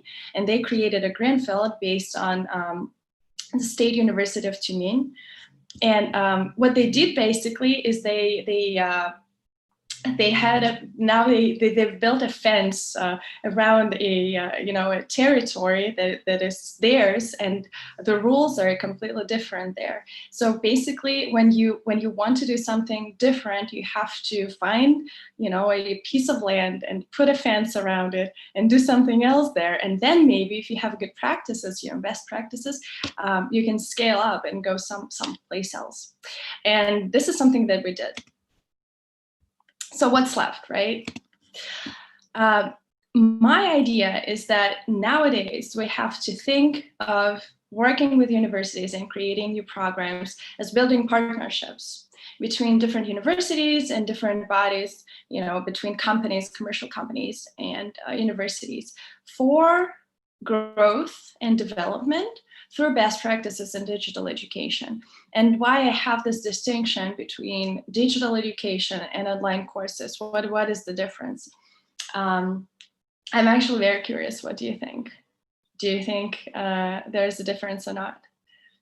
Well, in my opinion, digital education is a more vast term, and it constitutes more than just, the transmittant, the means of how you convey the information.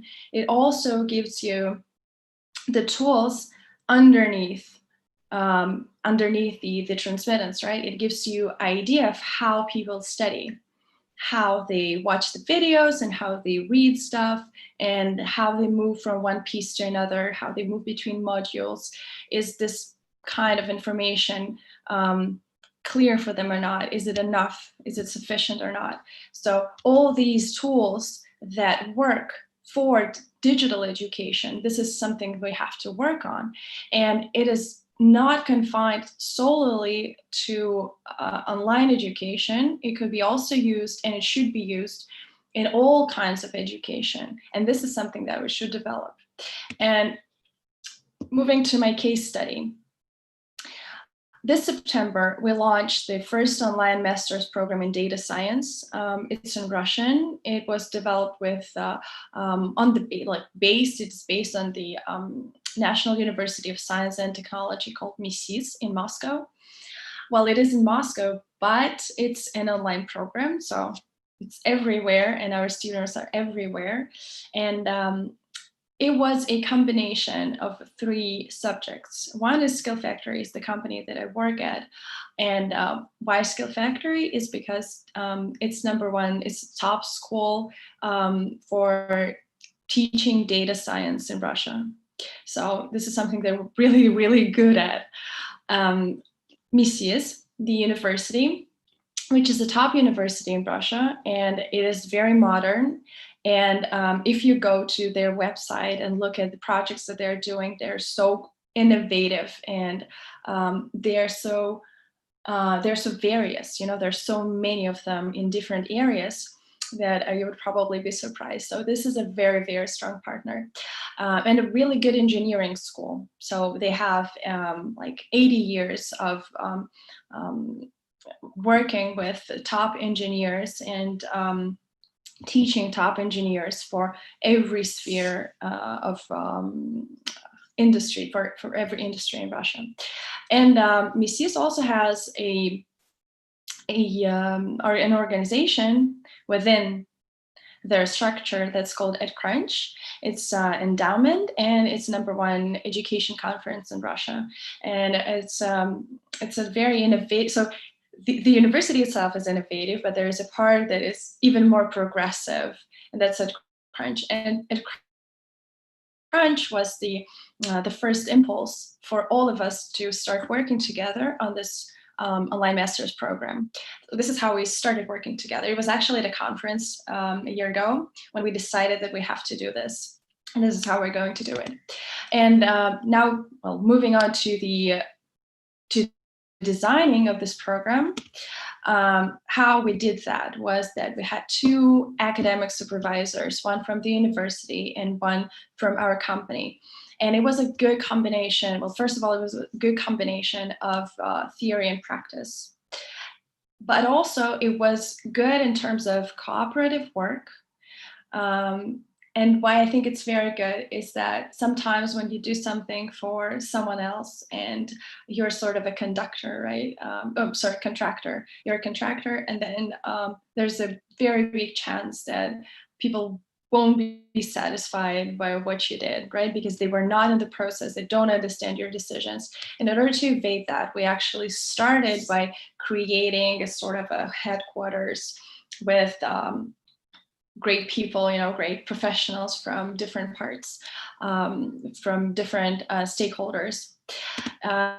We had a very large team of instructional designers and methodologists working on this project, designing the courses, the parts, the elements of this program. We had a production team.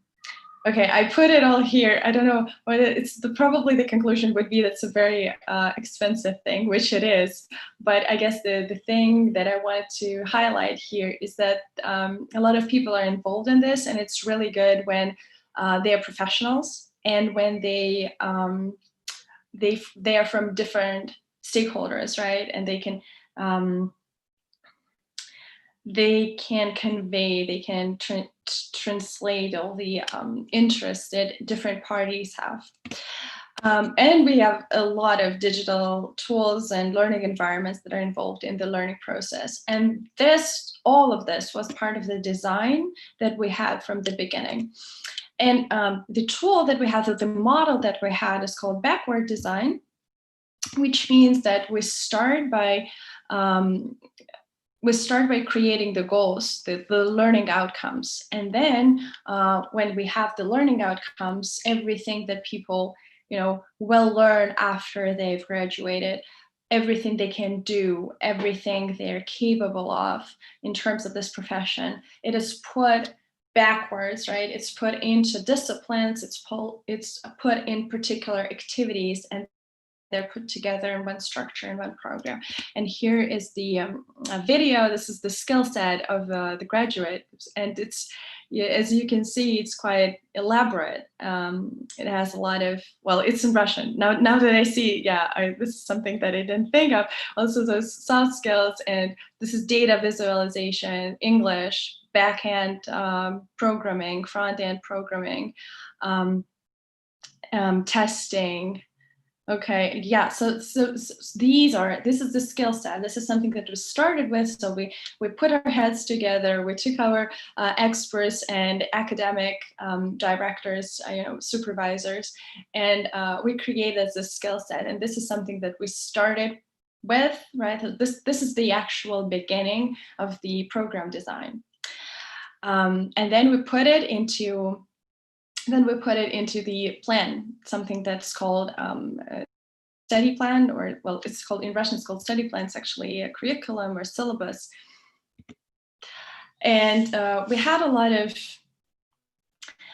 formats of work that are not very natural to our education. And I saw, I looked at the chat before, and I saw that a lot of questions were dedicated to, like, how did you manage to do this when we have all these standards and we can't do the electives and we can't do this and we can't do that?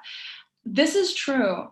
So how do you work around federal standards, of course? For our participants from abroad, I should say that we have a lot of regulations, and a lot of people who try to do something new in the higher education area, they face a lot of restrictions, and sometimes it's hard to work around them. But what we did is we tried to, well, and we succeeded. So what we did is we reinvented the formats that federal standards have. So federal standards say, for example, okay, you have this track of scientific work and you have these many hours that you have to dedicate to this. And we thought, okay, so what do we normally do? Our students, just go to the library and read stuff, and then, they would write a paper or something.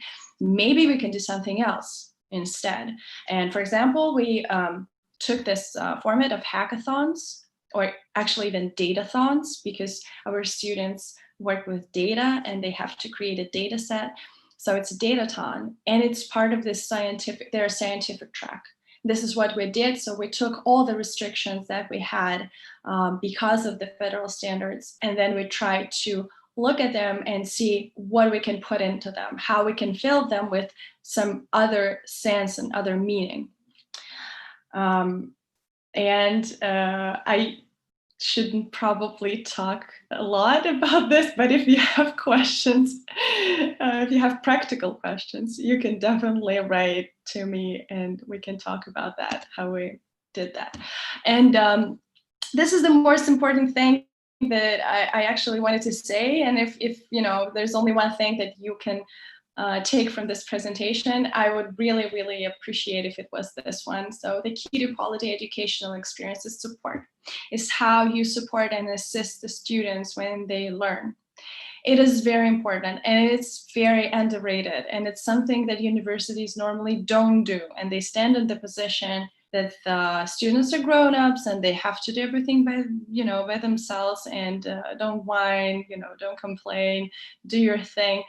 It doesn't work like this, and it's, the more we move on to to other models of education, the more various the market becomes, the more options people have, how they can study, how they can achieve their goals. The last, is the chance that they're going to go to us, to the higher education, to get the knowledge they need or the skill they need. And the only thing we can do about it is to try to look at the support part of the education from a different angle and understand how important it is. Okay, so, and what constitutes quality support? First of all, we have a standard, an SLA, that our experts answer any questions that students have within 60 minutes. We have Slack, it's a corporate messenger. And our students can leave their questions there and talk to each other, and our experts answer questions that people have within 60 minutes, even if it's very late, even if it's weekend. They don't have to wait for the teacher for their class to get an answer. And this is how they can learn anywhere, anytime they want, at any pace they need, and get better educational experience and feel more supported. The second is that we have progress managers, and they're available almost all day long, every day of the week. And they're agile. And sometimes, we had this, just this week, we had this thing when a lot of students said that they want to get an answer from the expert, but not via the messenger. They want to get an actual call and talk to them for 5 minutes, but they want it to be via a voice technology.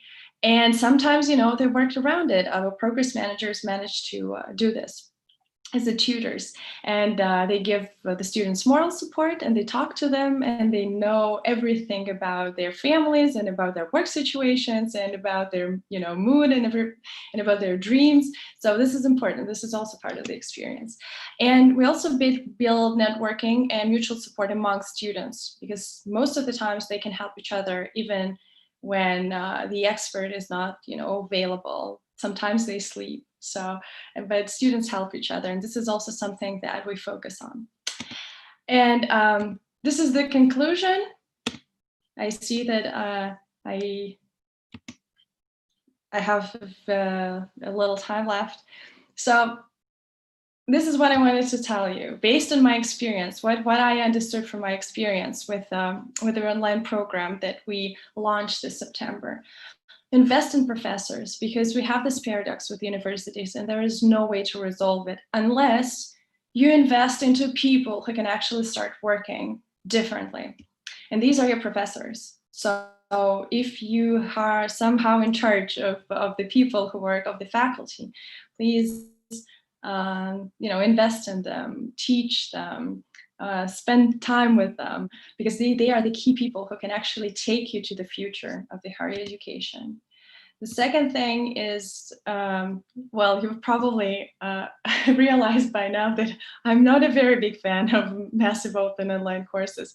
So try thinking of this, so try a paradigm shift into managing educational experience instead of creating online courses. It's a dead end.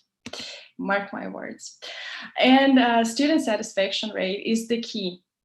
Don't work for, effective or productive indicators or something like that. Don't work for the governmental things. They are important, but they're important for the government. And something that's important for you and your students is how much they are satisfied with the experience that they had. And one thing that I think is more important to the Russian universities is, don't be afraid of competition. It's fine to compete in order to get the best results, best students, best teachers, best resources, best everything. This is the only way to get it, to compete, to be the best. So don't be afraid to try to be the best. It's probably going to lead you to a better place.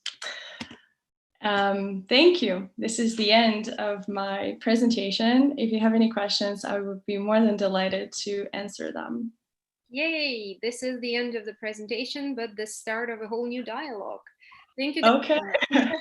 Yes, I was wondering if you would like to comment on the answers to your question about how conservative education is. We have generally received answers anywhere from 6 to 9, the average be 8. Okay, so conservative then. Yeah. Do you think that's a reflected answer? Yeah, I think so. I think that professors and generally people who have to, who are more inclined to doing something new in the universities, they feel the pressure and they feel the resistance.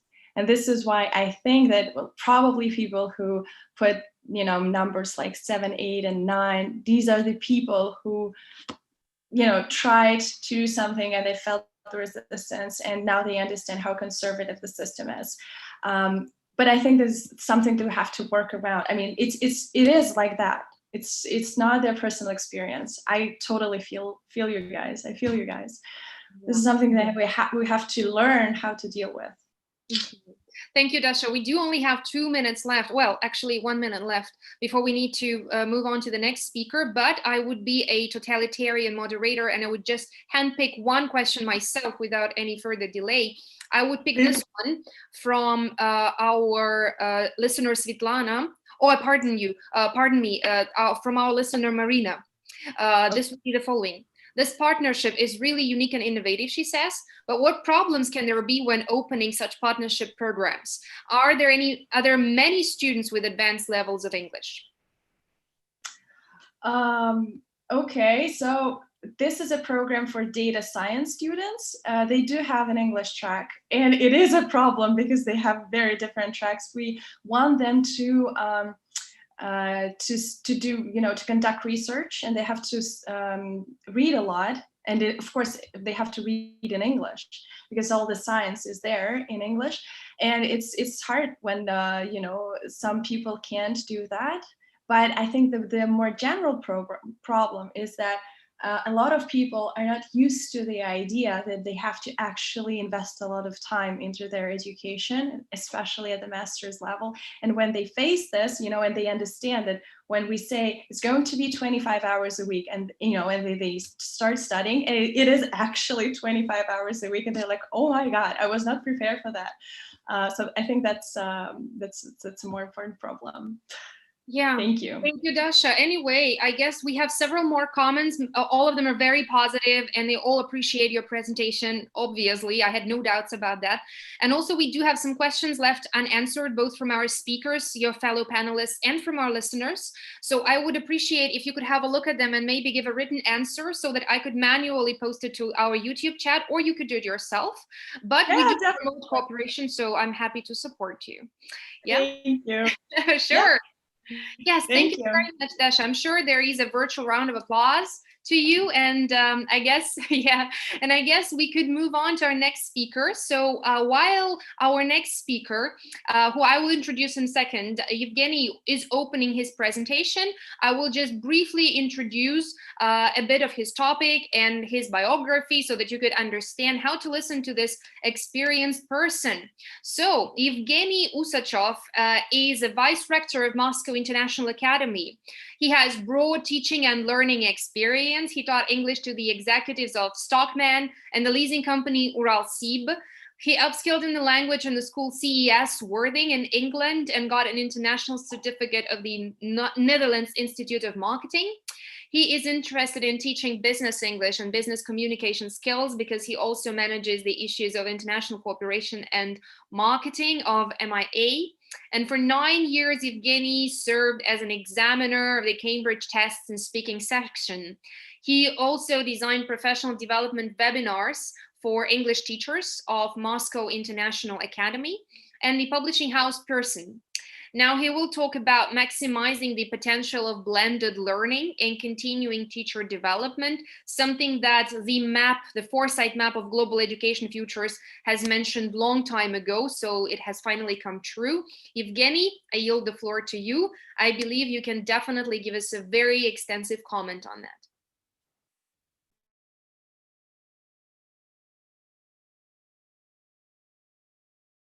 Your mic is off. Can you please switch it on? I'm sorry. Thank you for being careful and keeping it off for a little while. You just need to bring back your presentation and switch your mic on. Yeah. Now the voice is on, and let's get back to the presentation. Just a sec. Sure. Oh, it's not that. Take your time. I'm sure everyone's already very excited to hear after the intro that I have given. So the excitement is so strong. Everyone's eager to wait. It's perfectly fine. Take your time. Okay. Here it is. Perfect. Can you see my presentation? Perfection. We can. Go ahead. Ready, steady, go. Yes, thank you very much for the lovely presentation. Dear colleagues, yes, I work for the Moscow International Academy, and mostly I deal with teacher development programs. And I'd like to share my ideas and some experience of this form of teacher training. I would say blended learning model, which is becoming more and more popular these days. So, and my talk will be dedicated to the potential which blended learning has and how to use it in the university's programs related to teacher development. I'd like to start my presentation with a nice quotation. You see it on the screen. Technology will never place great teachers, but in the hands of great teachers, technology can be transformational. So I can't agree more with this quotation. So because I strongly believe that no matter which tools we teachers use, it's mostly the teachers who are responsible for great teaching. And no matter which tools they use, technology or different approach to teaching, still the role of the teacher is the key. Well, to start with, I'd like to give a question to the audience, to all of you who, those of you who are listening to me. Could you type in the chat? I believe it's in YouTube. What is your own definition of blended learning? You see a nice picture of future blends here. So what is your own definition? It will take a couple of minutes probably because there is a 30-second delay. So maybe I can help you later with the... Yeah, all right, that's good. Well, so one of the definitions which I base my presentation on is that blended learning is a combination of, which is not surprising, face-to-face teaching and web-based learning, because as well we can involve different approaches saying web-based learning. So it may involve different technologies, but usually it's a mix, right? The right mix. So we have some key questions to be answered when we are mixing face-to-face teaching and web-based learning. Moreover, my talk is dedicated to blended learning in teacher development programs. So let's have a look what is usually blended. First of all, face-to-face teaching and learning involves such issues as motivation, personalization, right? Of course, giving feedback, fluency and listening, relevance, and the issue of discipline. I can't say that in online learning these issues are not so important. They are. But on the other hand, when we speak about sort of technological approach to teaching and learning, we firstly mean mobility using different devices. Of course, it's certain structure of the course. Tracking and control is really important, and it's instant when we do it online. Of course, this approach gradually or significantly, better say, reduce costs, and of course, it's global reach. So we can provide different teacher training programs globally, keeping that in mind if we blend. Of course, the key issue is that if we train teachers, say, located in Moscow, so it's not so easy for, say, people from overseas to come to Moscow and have face-to-face options. So in this regard, the proportion between face-to-face and blended will be different. Which leads me to the next slide related to the models of blended learning. So there are four commonly used, I would say, models. First of all, mostly in class, supported by online work. That means 70% face-to-face, 30% online. Actually, when we started our programs in Moscow International Academy, firstly, we have most of the teacher development programs face-to-face, and this online element was just assigning some home tasks, and mostly the proportion was like this, 70-30. Then we have the next hybrid model, which is 50-50, 50% face-to-face, 50% online. So which is common, and we have the courses like this, and many universities practice this model. But recently a new trend is emerging that it's 20/80, 20 offline or face-to-face, 80 online. And students just drop into physical schools for some occasional classes, maybe. In our experience, these are practical methodology workshops. But again, we are moving online anyway. And one more model, which can't be fully called blended learning model, is online teaching, they say. Yes, when 100% of teach development courses are absolutely online. But still, and this is the key issue for program developers and maybe university heads and presidents and vice presidents to make a decision what will be their proportion. Yes, it depends on the costs involved, it depends on the facilities. But in my experience, the model which is actively works pretty well is mostly online. Yeah, and we have the potential to use it using different steps. Okay. As well as having great opportunities, blended learning, of course, has certain challenges. And my question to YouTube viewers as well, what do you find the most challenging issues when we speak about blended learning? What are the main challenges? So there are a few of them. So just a second. Something bad with my slide, but I can. So sometimes no time to implement blended learning for different reasons. Second challenge, I would say, low level of ICT skills. So teachers badly need ICT development using this nowadays media and technology, solutions, technological solutions, right? That's why being ICT literate is a kind of requirement. Little or no awareness of learning management systems, LMS, right? So some of the teachers are quite resistant to change, no matter what form it is, and some technical issues, of course. Later on in my talk, I'll be focusing on 5 key or major steps to implement blended learning in professional development. So, so there are typically 5 major steps. They are technical steps, they are organizational steps, pre-teaching, dealing with clients or teachers, because in this regard, clients are teachers, aiming for their professional development, and some methodological issues. Let's start with the technical stuff. So what I would recommend program developers and say ELT, people responsible for ELT development in the university, right, head of departments. So first of all, it's very important to decide on the learning management system, right? Be it Moodle, be it any other, be it a platform of the publisher. It's crucial to decide where these programs will be placed and how it's going to work. Right.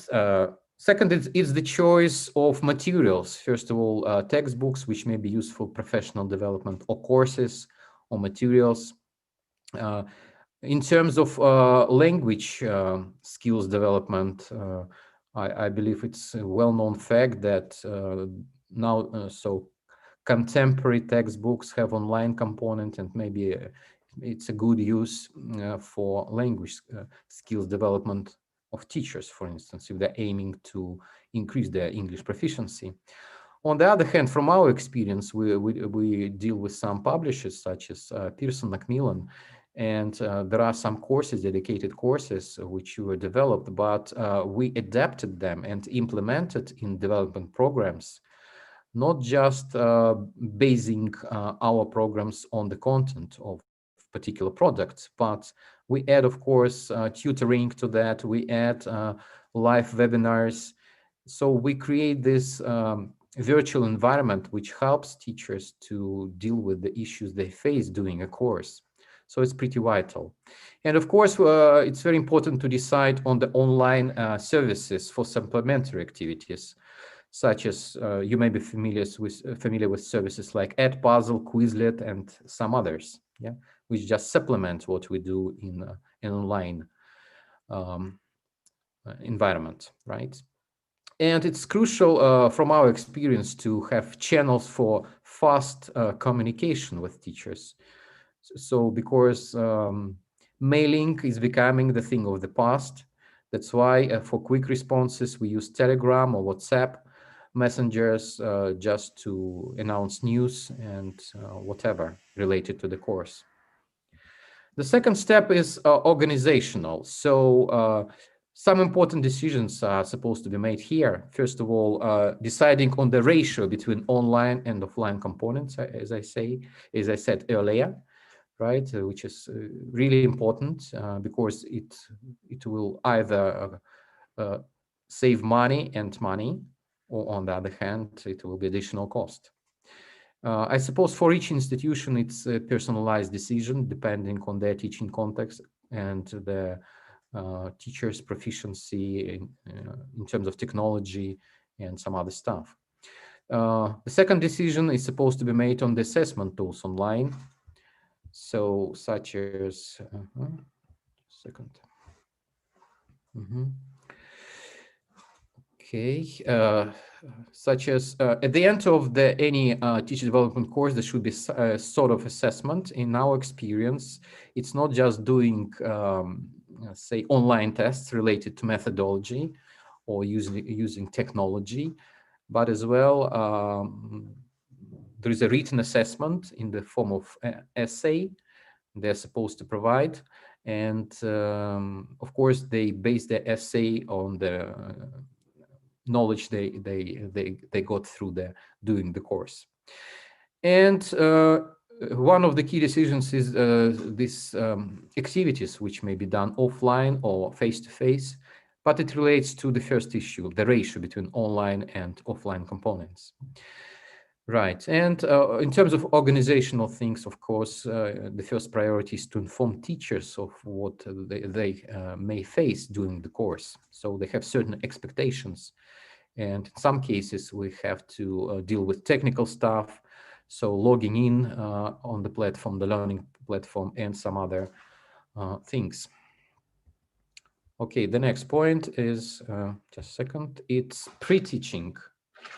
So in this regard, I would strongly recommend having step-by-step guidelines for teachers who are involved in blended learning format.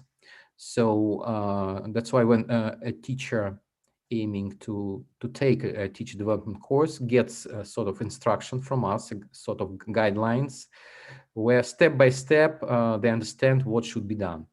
Yes, because it's important to have the guidance. And if it's a novelty teacher in terms of technology, of course, the person needs additional support, and we provide this support. Making a list of additional online services and resources is crucial, and it's, I suppose, it's the main task of the program developers. And as well, the methodological, I would say, decision regarding how to use these additional resources and services and when it's appropriate to use them. It's one of the key decisions, which again, the head of department can make. So moving on, dealing with clients. In our case, the clients are teachers, so who are doing teaching, developing courses. And of course, we have some work related to explaining the advantages of blended learning, especially if a teacher has certain assumptions or certain fears about online formats. So we explain the advantages, and moreover, we show opportunities of online textbooks give. So again, I would say it's very important for universities to provide demo version to their platform or to their course, which gives a good idea what teachers will face during the course. like trial, yes. And as the experience shows, it helps to avoid many obstacles in this regard. And making a script of how to deal with teachers as clients is sort of, say, client management issue, not purely methodological issue. So it's recommended to define possible objections of teachers. For instance, very common, I'm too old to use technology, or I don't feel comfortable when using technology. So, and we have a list of responses to these objections. I believe it's vital just in terms of promotion of the teacher training course. And last but not least is just methodological issues which matter, such as selecting a textbook depending on the teaching context, which I said earlier. By textbook, I don't mean only the language textbook, but it may be something related to a particular area. For instance, we have a course using digital tools in teaching and learning. That's why it may be sort of book which guides teachers in this regard. Scheduling lessons in blended format also takes time, and it's not an easy task to do.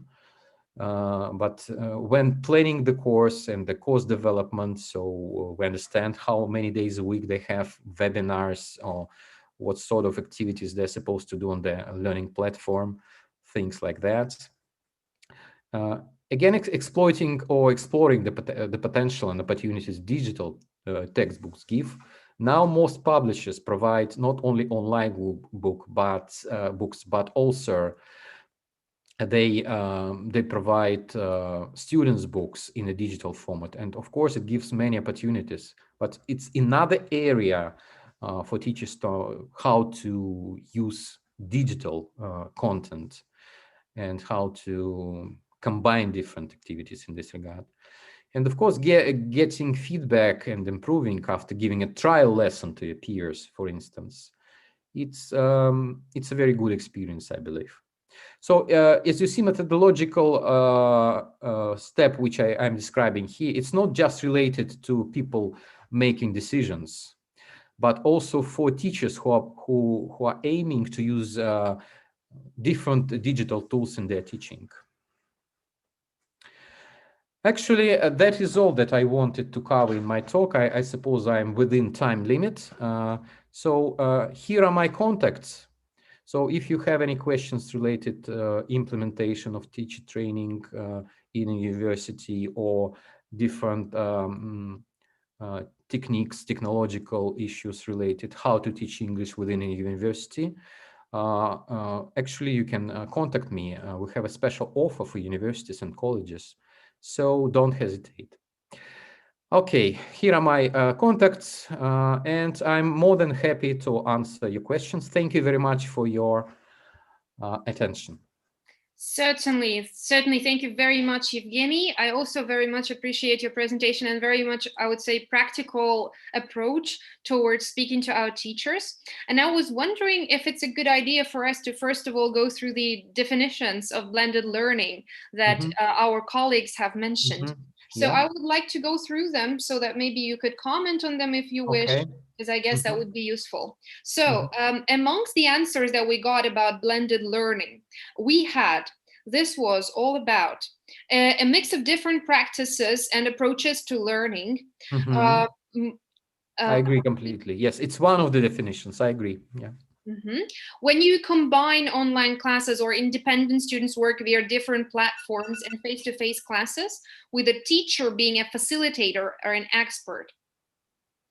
Yeah, can't agree more. Yeah. Yeah. Okay. Those were definitions from Evgenia Zaitseva and from Nadezhda Prudnikova.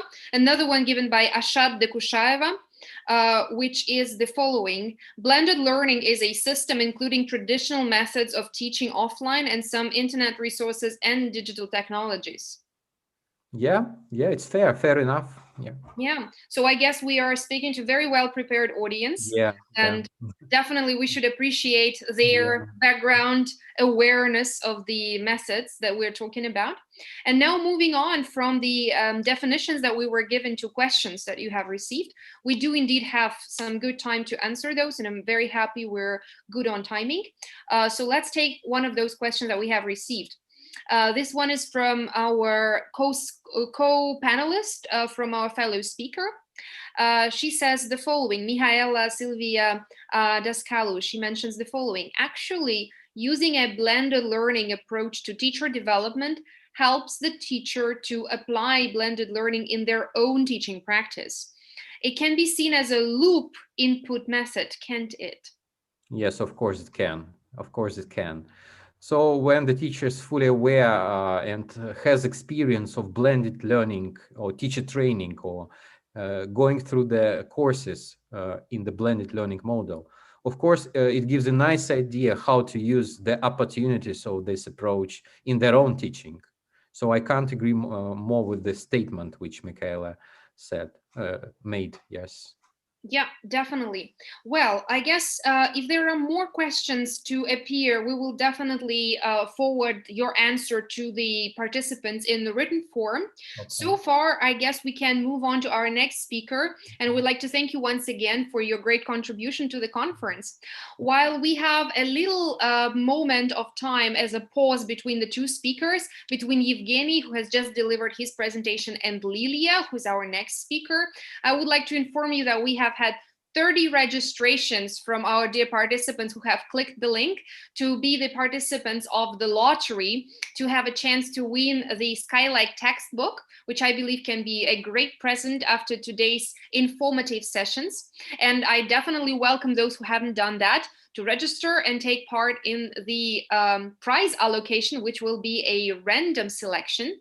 What is more, I welcome everyone who has been with us since the very beginning to do some little physical activity and utilize the fact that you guys are watching us on YouTube. You don't need to have your screen switched on, unlike our dear panelists.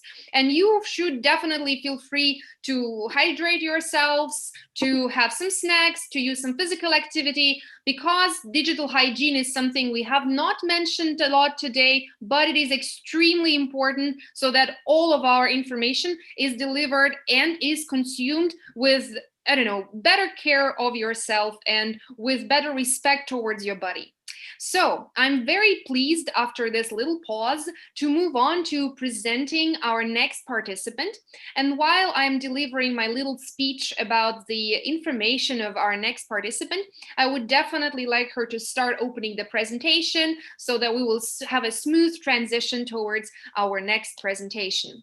So my last but not least definitely speaker for today, our dear panelist, is Lilia Bondareva, and she has a speech devoted to course design in digital environments, a surviving skill for an English teacher. I will spare a couple of more minutes to introduce her. Lilia is the head of the Department of of Modern Languages and Communication at the National University of Science and Technology, Mises, and a board member of the National Association of Teachers of English. I guess she will correct me if I say something wrong in her biography. Her qualifications include linguistics, translation, intercultural communication, my favorite area, and teaching of English, French, and Russian as a foreign language.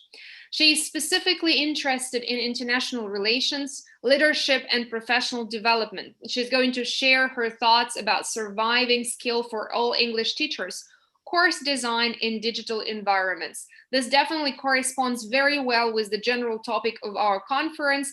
For those who have just joined us, I would like to remind that we today are at SKY's International Conference, which is called Challenges and Opportunities in Higher Education of English as Foreign Language Teaching.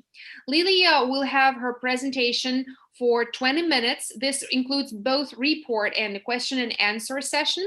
So Lilia, please feel free to take your time. We go a little bit ahead of schedule, so maybe you can utilize that for the benefit of everyone. The floor is yours. Thank you, Kristina. Thank you, everyone. I would like to thank SkillFactory for having me today as a speaker. It's a great honor to be talking to such a wide audience. And I realize that we're joined by quite a few professionals in the field. And more importantly, I believe I already feel this young energy, which is going through the screen, because it is my understanding that a lot of people who have been following the developments with SkillFactory and the projects that this company has been doing, these are vibrant, young, dynamic professionals who have been spearheading a lot of changes in the field of ELT. Well, thank you, Kristina, for introducing me. More importantly, what I would like to say that I'm not just me, I am a part of my team of the Department of Modern Languages and Communication at the University of Mises. And together with my team, we have accomplished quite a number of important projects over the last few years, which gives me the right to be talking to you today, because I know a couple of things, a thing or two about course design, that's for sure.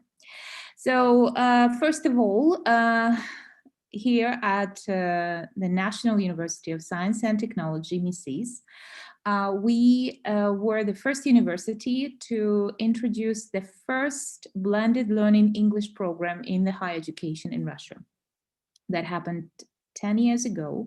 We did it with our partners from Cambridge University Press. And we did it not because it was a fancy thing to do. That was a thing unheard of. Well, at least not for general audience at the moment.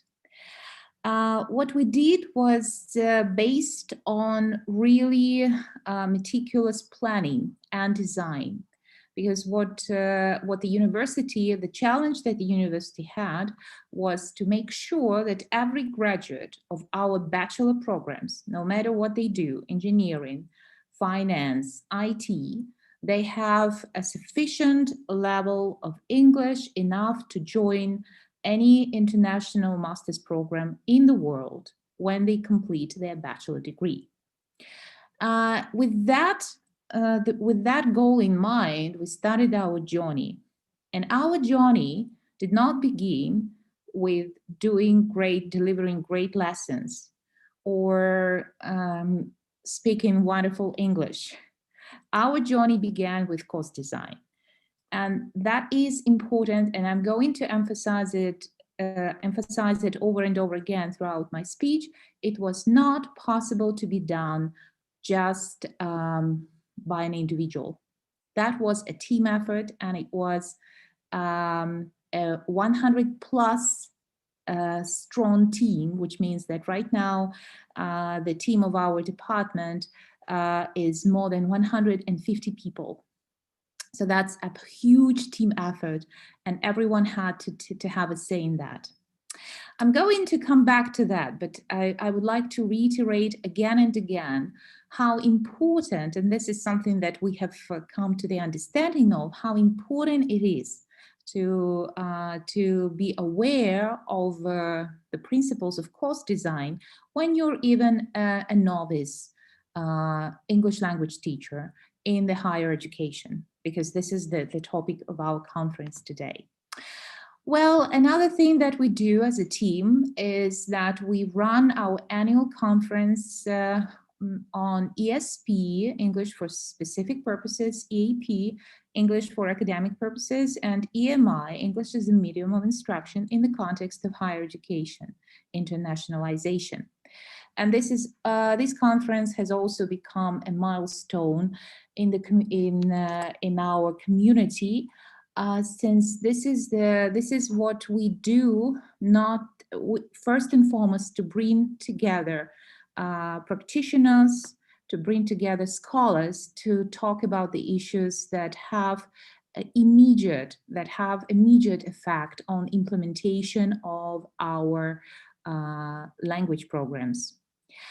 Also, we, as a team, we've launched recently, and we are really proud of that.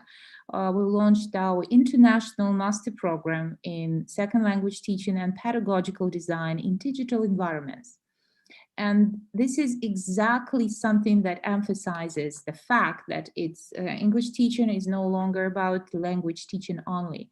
It's more than that. And I'm going to try and talk to you today about how it is important for everyone on the team. Well, team is going to be my keyword today. Well, as you appreciate, the University of Mises is a technology university. This is a leading university, which, well, it's #1 university in the field of nanomaterials and material studies in Russia. We also have a number of important engineering degrees that we offer.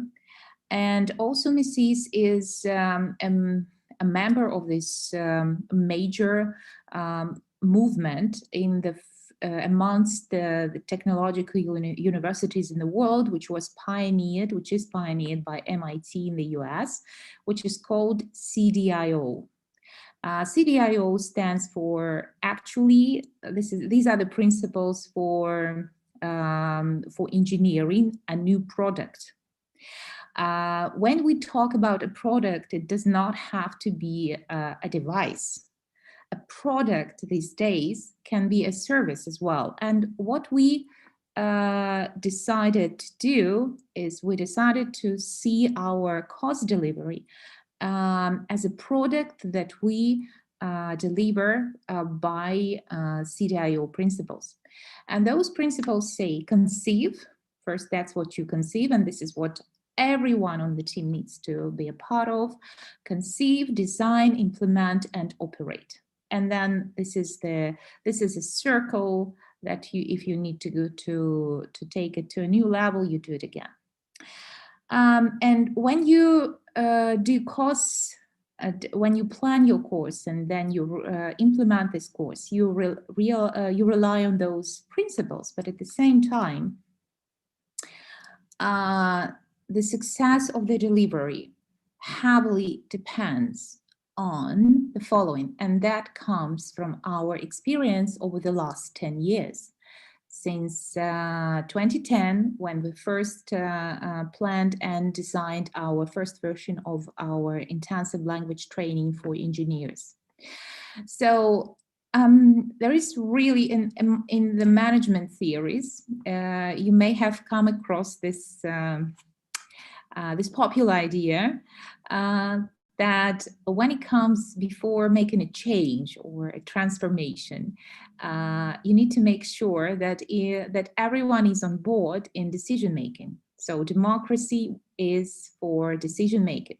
You need to make sure that the team, every member of the team, is on board when the decision is made, when it is discussed, and when it is agreed upon to be launched further. That ensures commitment to the team goals. And if you are a little bit confused what it has to do with course design, I have to remind you that what matters in the higher education environments is that it's never an individual person's effort. The course is being delivered by, usually is delivered by a team which comprises a number of people. And of course, we realize that probably course design traditionally is done by more senior teachers. But the success of the course, the success of the delivery really depends on how every person who teaches this course actually perceives the goals, the structure, the restraints of the course.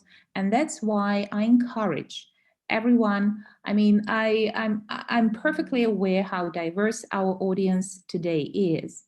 I'm sure these are not only individual teachers that already teach in higher education, but also those in charge of the departments. And this is what I encourage all of you to do, either to actively get engaged in decision-making and find ways to take part in those department meetings or the sessions that you have. If you are in charge, if you are in a leadership position in the higher education, please make sure that you engage as the maximum participants from your team, because while this commitment can only happen when everyone took part in the decision making and everyone agreed on where you're going and why you're going there. So, and as I already mentioned this democracy thing, so as they say in management books, democracy for decision making, and I'm sorry for this word, but it's completely not political. It's just for the sake of the metaphor, but dictatorship in implementation. So once everyone's on board and we all made a decision regarding how we go about delivering the course and what this course is about, then we need to be really disciplined about how we go and implement this. So talking about course design again, my talk is not about the course design per se. A lot of you have been trained to do that to various extent. It's just to let you know that the stages of course design, which are essential, are here. And you, especially if you, again, I'm talking to those in the leadership position, you may need every pair of hands or every bright person on your team to get involved in this, because to really design a course which addresses the stakeholders' interests, you do need to do a lot of work. That starts with needs analysis, and if that is something that we more or less have one or two ideas about, but then comes means analysis. And this is something that very few people really consider, or well, we do consider, but we do not communicate that to the team, let alone the students. Why is it that we only concentrate on those areas and we never talk about those really exciting topics, about something that happens in the news or something? Why don't we read some really fascinating, blogs and posts of popular bloggers? Well, this has to do with our needs analysis and means analysis. What restraints, what resources we have to deliver this course, including technology. And that's one important thing that we also need to take into consideration all the time. So after doing that, we agree on aims and objectives. We decide on the type of syllabus that we do. It could be functional syllabus, skills syllabus, well, all of that, genre syllabus. So again, it's really important that we make this decision together and we all adhere to this further on. Then comes the methodology, the choice of materials, and the type of assessment that we have. And here's a really bold statement that I have to make. While mentioning this democracy, I really do need to mention as well that the quality of decision-making depends on the quality of the decision makers. So, and here, this is something that I'm sure a lot of my colleagues have share. We do, again, me being the head of the department with a growing number of students and consequently growing faculty, we do recruit professionals from other higher education institutions. And also we recruit those who have no prior experience in higher education. And this is something that I have to say, this is tricky, because unless we do a induction, well, that's what we do at MISIS. We have this really thorough onboarding program for new teachers, which informs the teachers about the key elements of the course. And basically, there is an opportunity to question and to discuss why the course is designed this way. So simply because if we have teachers who lack the understanding of the principles of course design, we simply do not have the proper person to deliver the course. Why is it that knowledge of course design matters for every teacher on the course, however inexperienced he or she may be? First and foremost, it is the teacher who is to address students' queries, concerns, control students' expectations about the course. So again, being teaching at a technology university, we often have to deal with questions, not only from students, but also from other various stakeholders about the professional component of our course. For instance, if we have students who are enrolled in a degree program in nanotechnology, why is it that they are taught in their program? Why is it that they never get to learn about nanotechnology in English right away? But this is what we need to be very clear about. We cannot be talking about effective communication in the professional areas until the person attains low B2 level. And this is something that we need to be working on. And we cannot be talking about a successful student doing research in the field until he or she attains a certain level of academic English skills, so academic communication.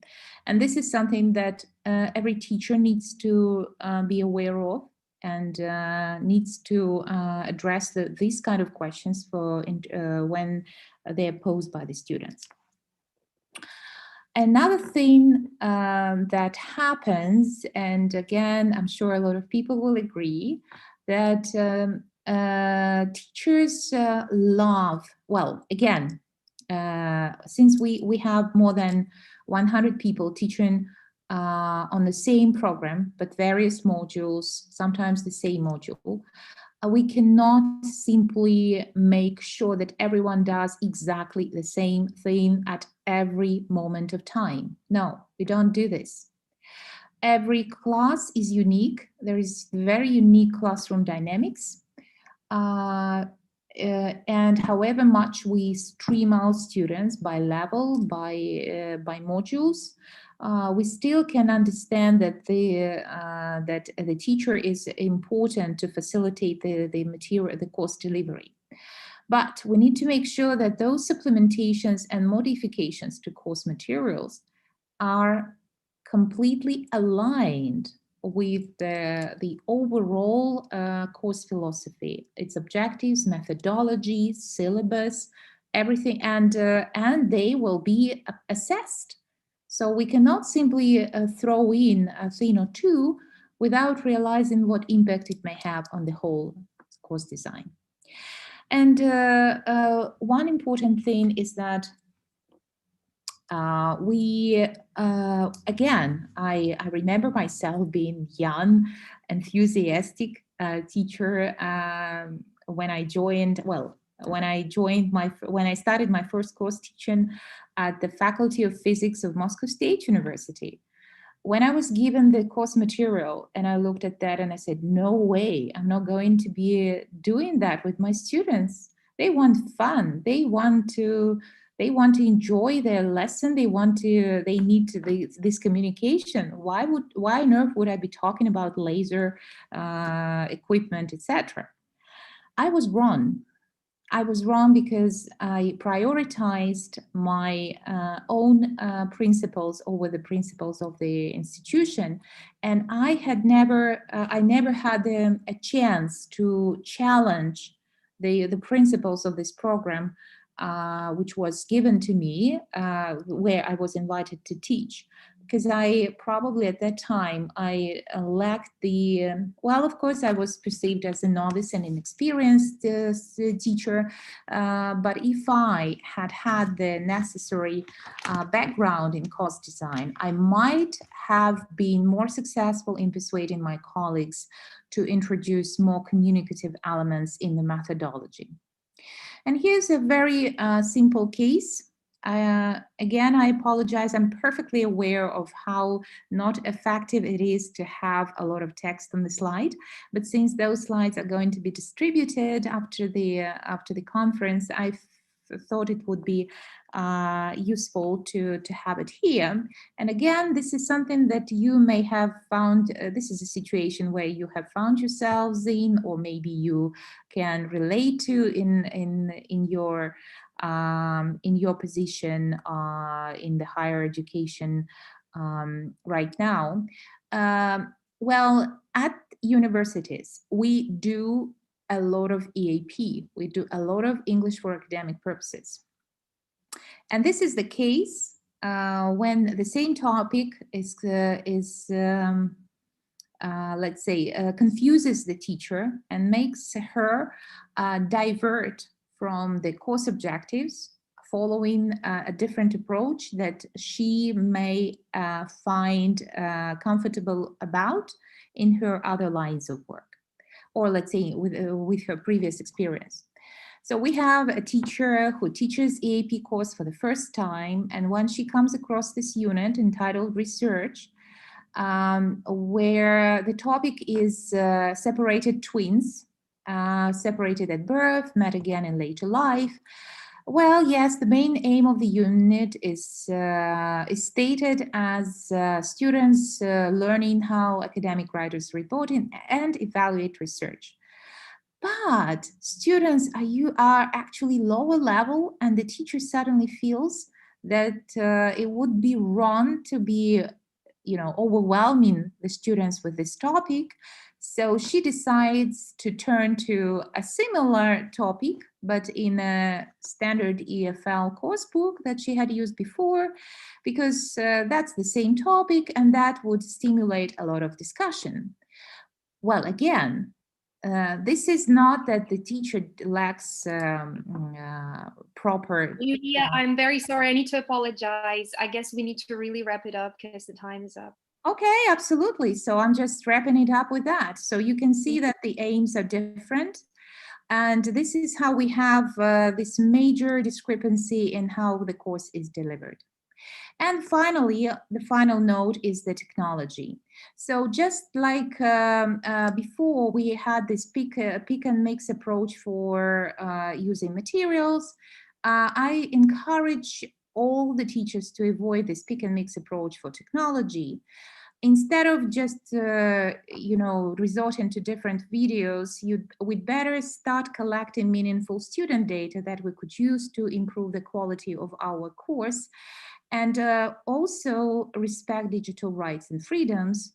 So a real must for any higher education teacher these days, and I'm now talking from my experience, someone who employs teachers, is that we do need to learn HTML. We do need to master video production to a certain extent and do web design. And this is just a very quick thing to demonstrate. These are not really big things. It's just some digital learning objects that our master students create as part of their course, because this is what we believe in. A real course design is not just someone who can bring materials together, but also do some stuff of their own. With that, I would like to thank you, and I am now open to your questions. Yay, thank you very much, Lilia. I see a lot of positive comments, both on our internal chat and outside. And I would like to thank you as well for sharing your enlightening experience. That's true.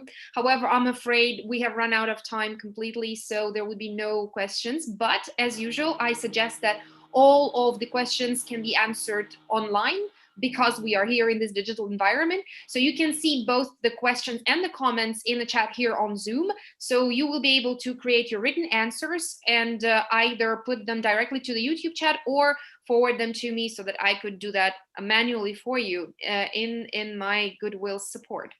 Well, I guess now it's good time for us to wrap it up. For all of us, I appreciate every one of you who has definitely influenced our discussion by the comments or questions. And while I'm going to be wrapping it all up myself as a very active listener and an active participant too, I would like to welcome every one of you, both my fellow colleagues in the panel and our dear listeners, to share one sentence as the most powerful insight that you have got today during this conference. It may be one fact that you have learned about. It could be one analytical conclusion that you came to. It could be yet one more proof of a statement that you have thought about. It could be a hypothesis that was born in your brain, or it could be even a question that is now buzzing in your head and doesn't let you go and doesn't let you calmly think about other things. So please share your most powerful insight of today, either in our internal chat, that's what I'm saying for my dear fellow panelists, or on our chat on YouTube. I would be happy to share these insights publicly so that everybody could exchange those insights. I usually find this to be extremely relevant as a wrap-up exercise. So once again, while you are thinking about the most important thing you're taking out, the most important takeaway from this conference, I like to say that this was the second day of our Sky Yes conference about the challenges and opportunities of online and digital environment for English as a foreign language teaching in higher education. Not only online though, but we have generally focused mostly on online situation these days, because we definitely keep in mind the context of the pandemic. I would like to thank all of our dear panelists, all of the 6 panelists. It's quite unusual though for the Russian environment that almost every one of you have been super good on timing. You've been super careful answering the questions, and I very much appreciate your involvement. And I'm sure you've done the sharing of your experience with very open heart. And I have also noticed that almost everyone has shared their open for questions, for further cooperation, for any comments. So please use this generous suggestion, this generous proposal by our speakers. Feel free to contact them. No positive, good and strong solutions are born without proper cooperation. So those amazing 6 people, they were open to your cooperation gently. And so please use this opportunity wisely. I would like to extend my thanks to all of them once again, to Alexey Konobeiev, who has talked about the CEFR descriptors, to Svetlana Polskaya, who talked about the changes to be introduced into distant format instruction and about the students' motivation with her beautiful research. To my fellow colleague Daniel Kontowski, who spoke about English as a vehicle of liberal education and did the presentation of SAS, a School of Advanced Studies in Tyumen.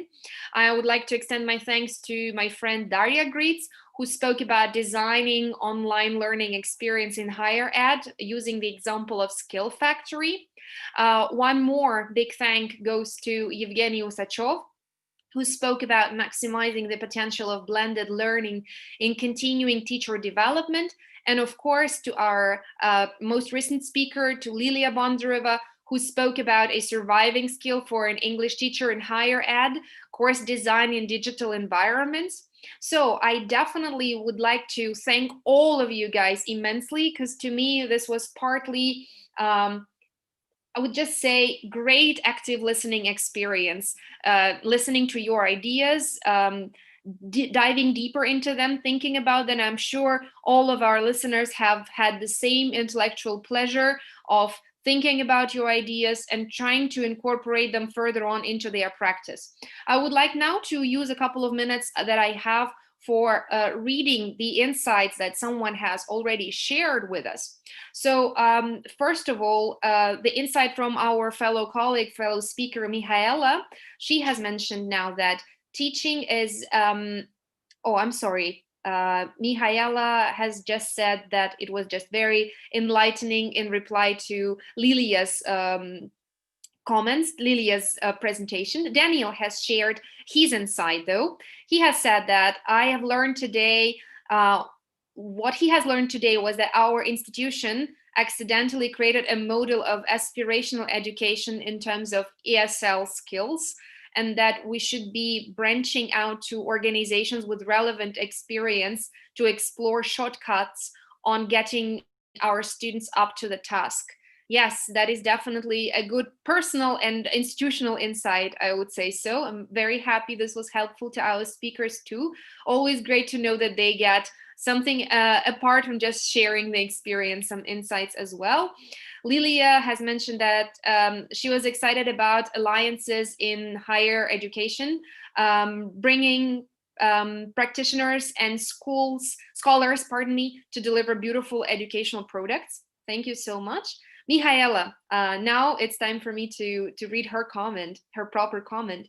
She has said that I learned so much from each one of you, and I've been impressed by enthusiasm and your projects. I was very impressed and inspired by efforts of finding solutions to the burning problems of English teaching in higher education. Thank you so much, Mihaela, as well. I'm sure if you have not listened to Mihaela's speech from yesterday, you could certainly change it and do it in the form of a recording. So as for the insights that our listeners have shared with us, those would be as follows.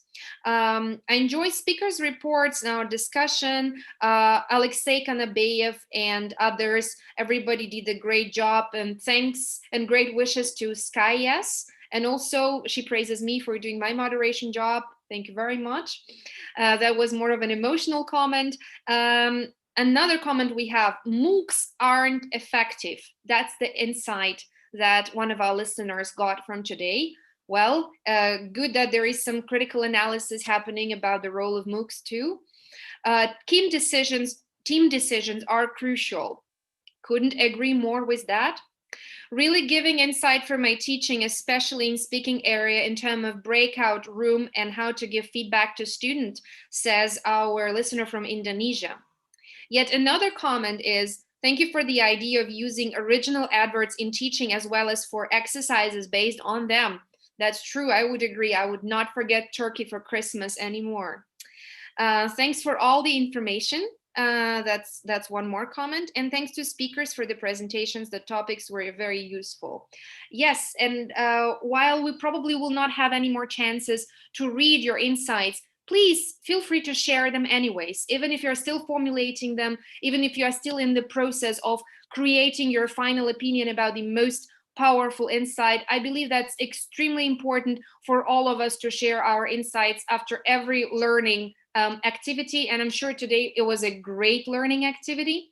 So even if we will not be able to read them out loud, we still will be able to benefit from them in terms of reviewing them after the conference, because we appreciate your feedback. And of course, it is a great exercise for each and everyone individually to see what you have learned today. Is a powerful, very much inspiring, and I would say a very positive exercise I encourage everyone to do.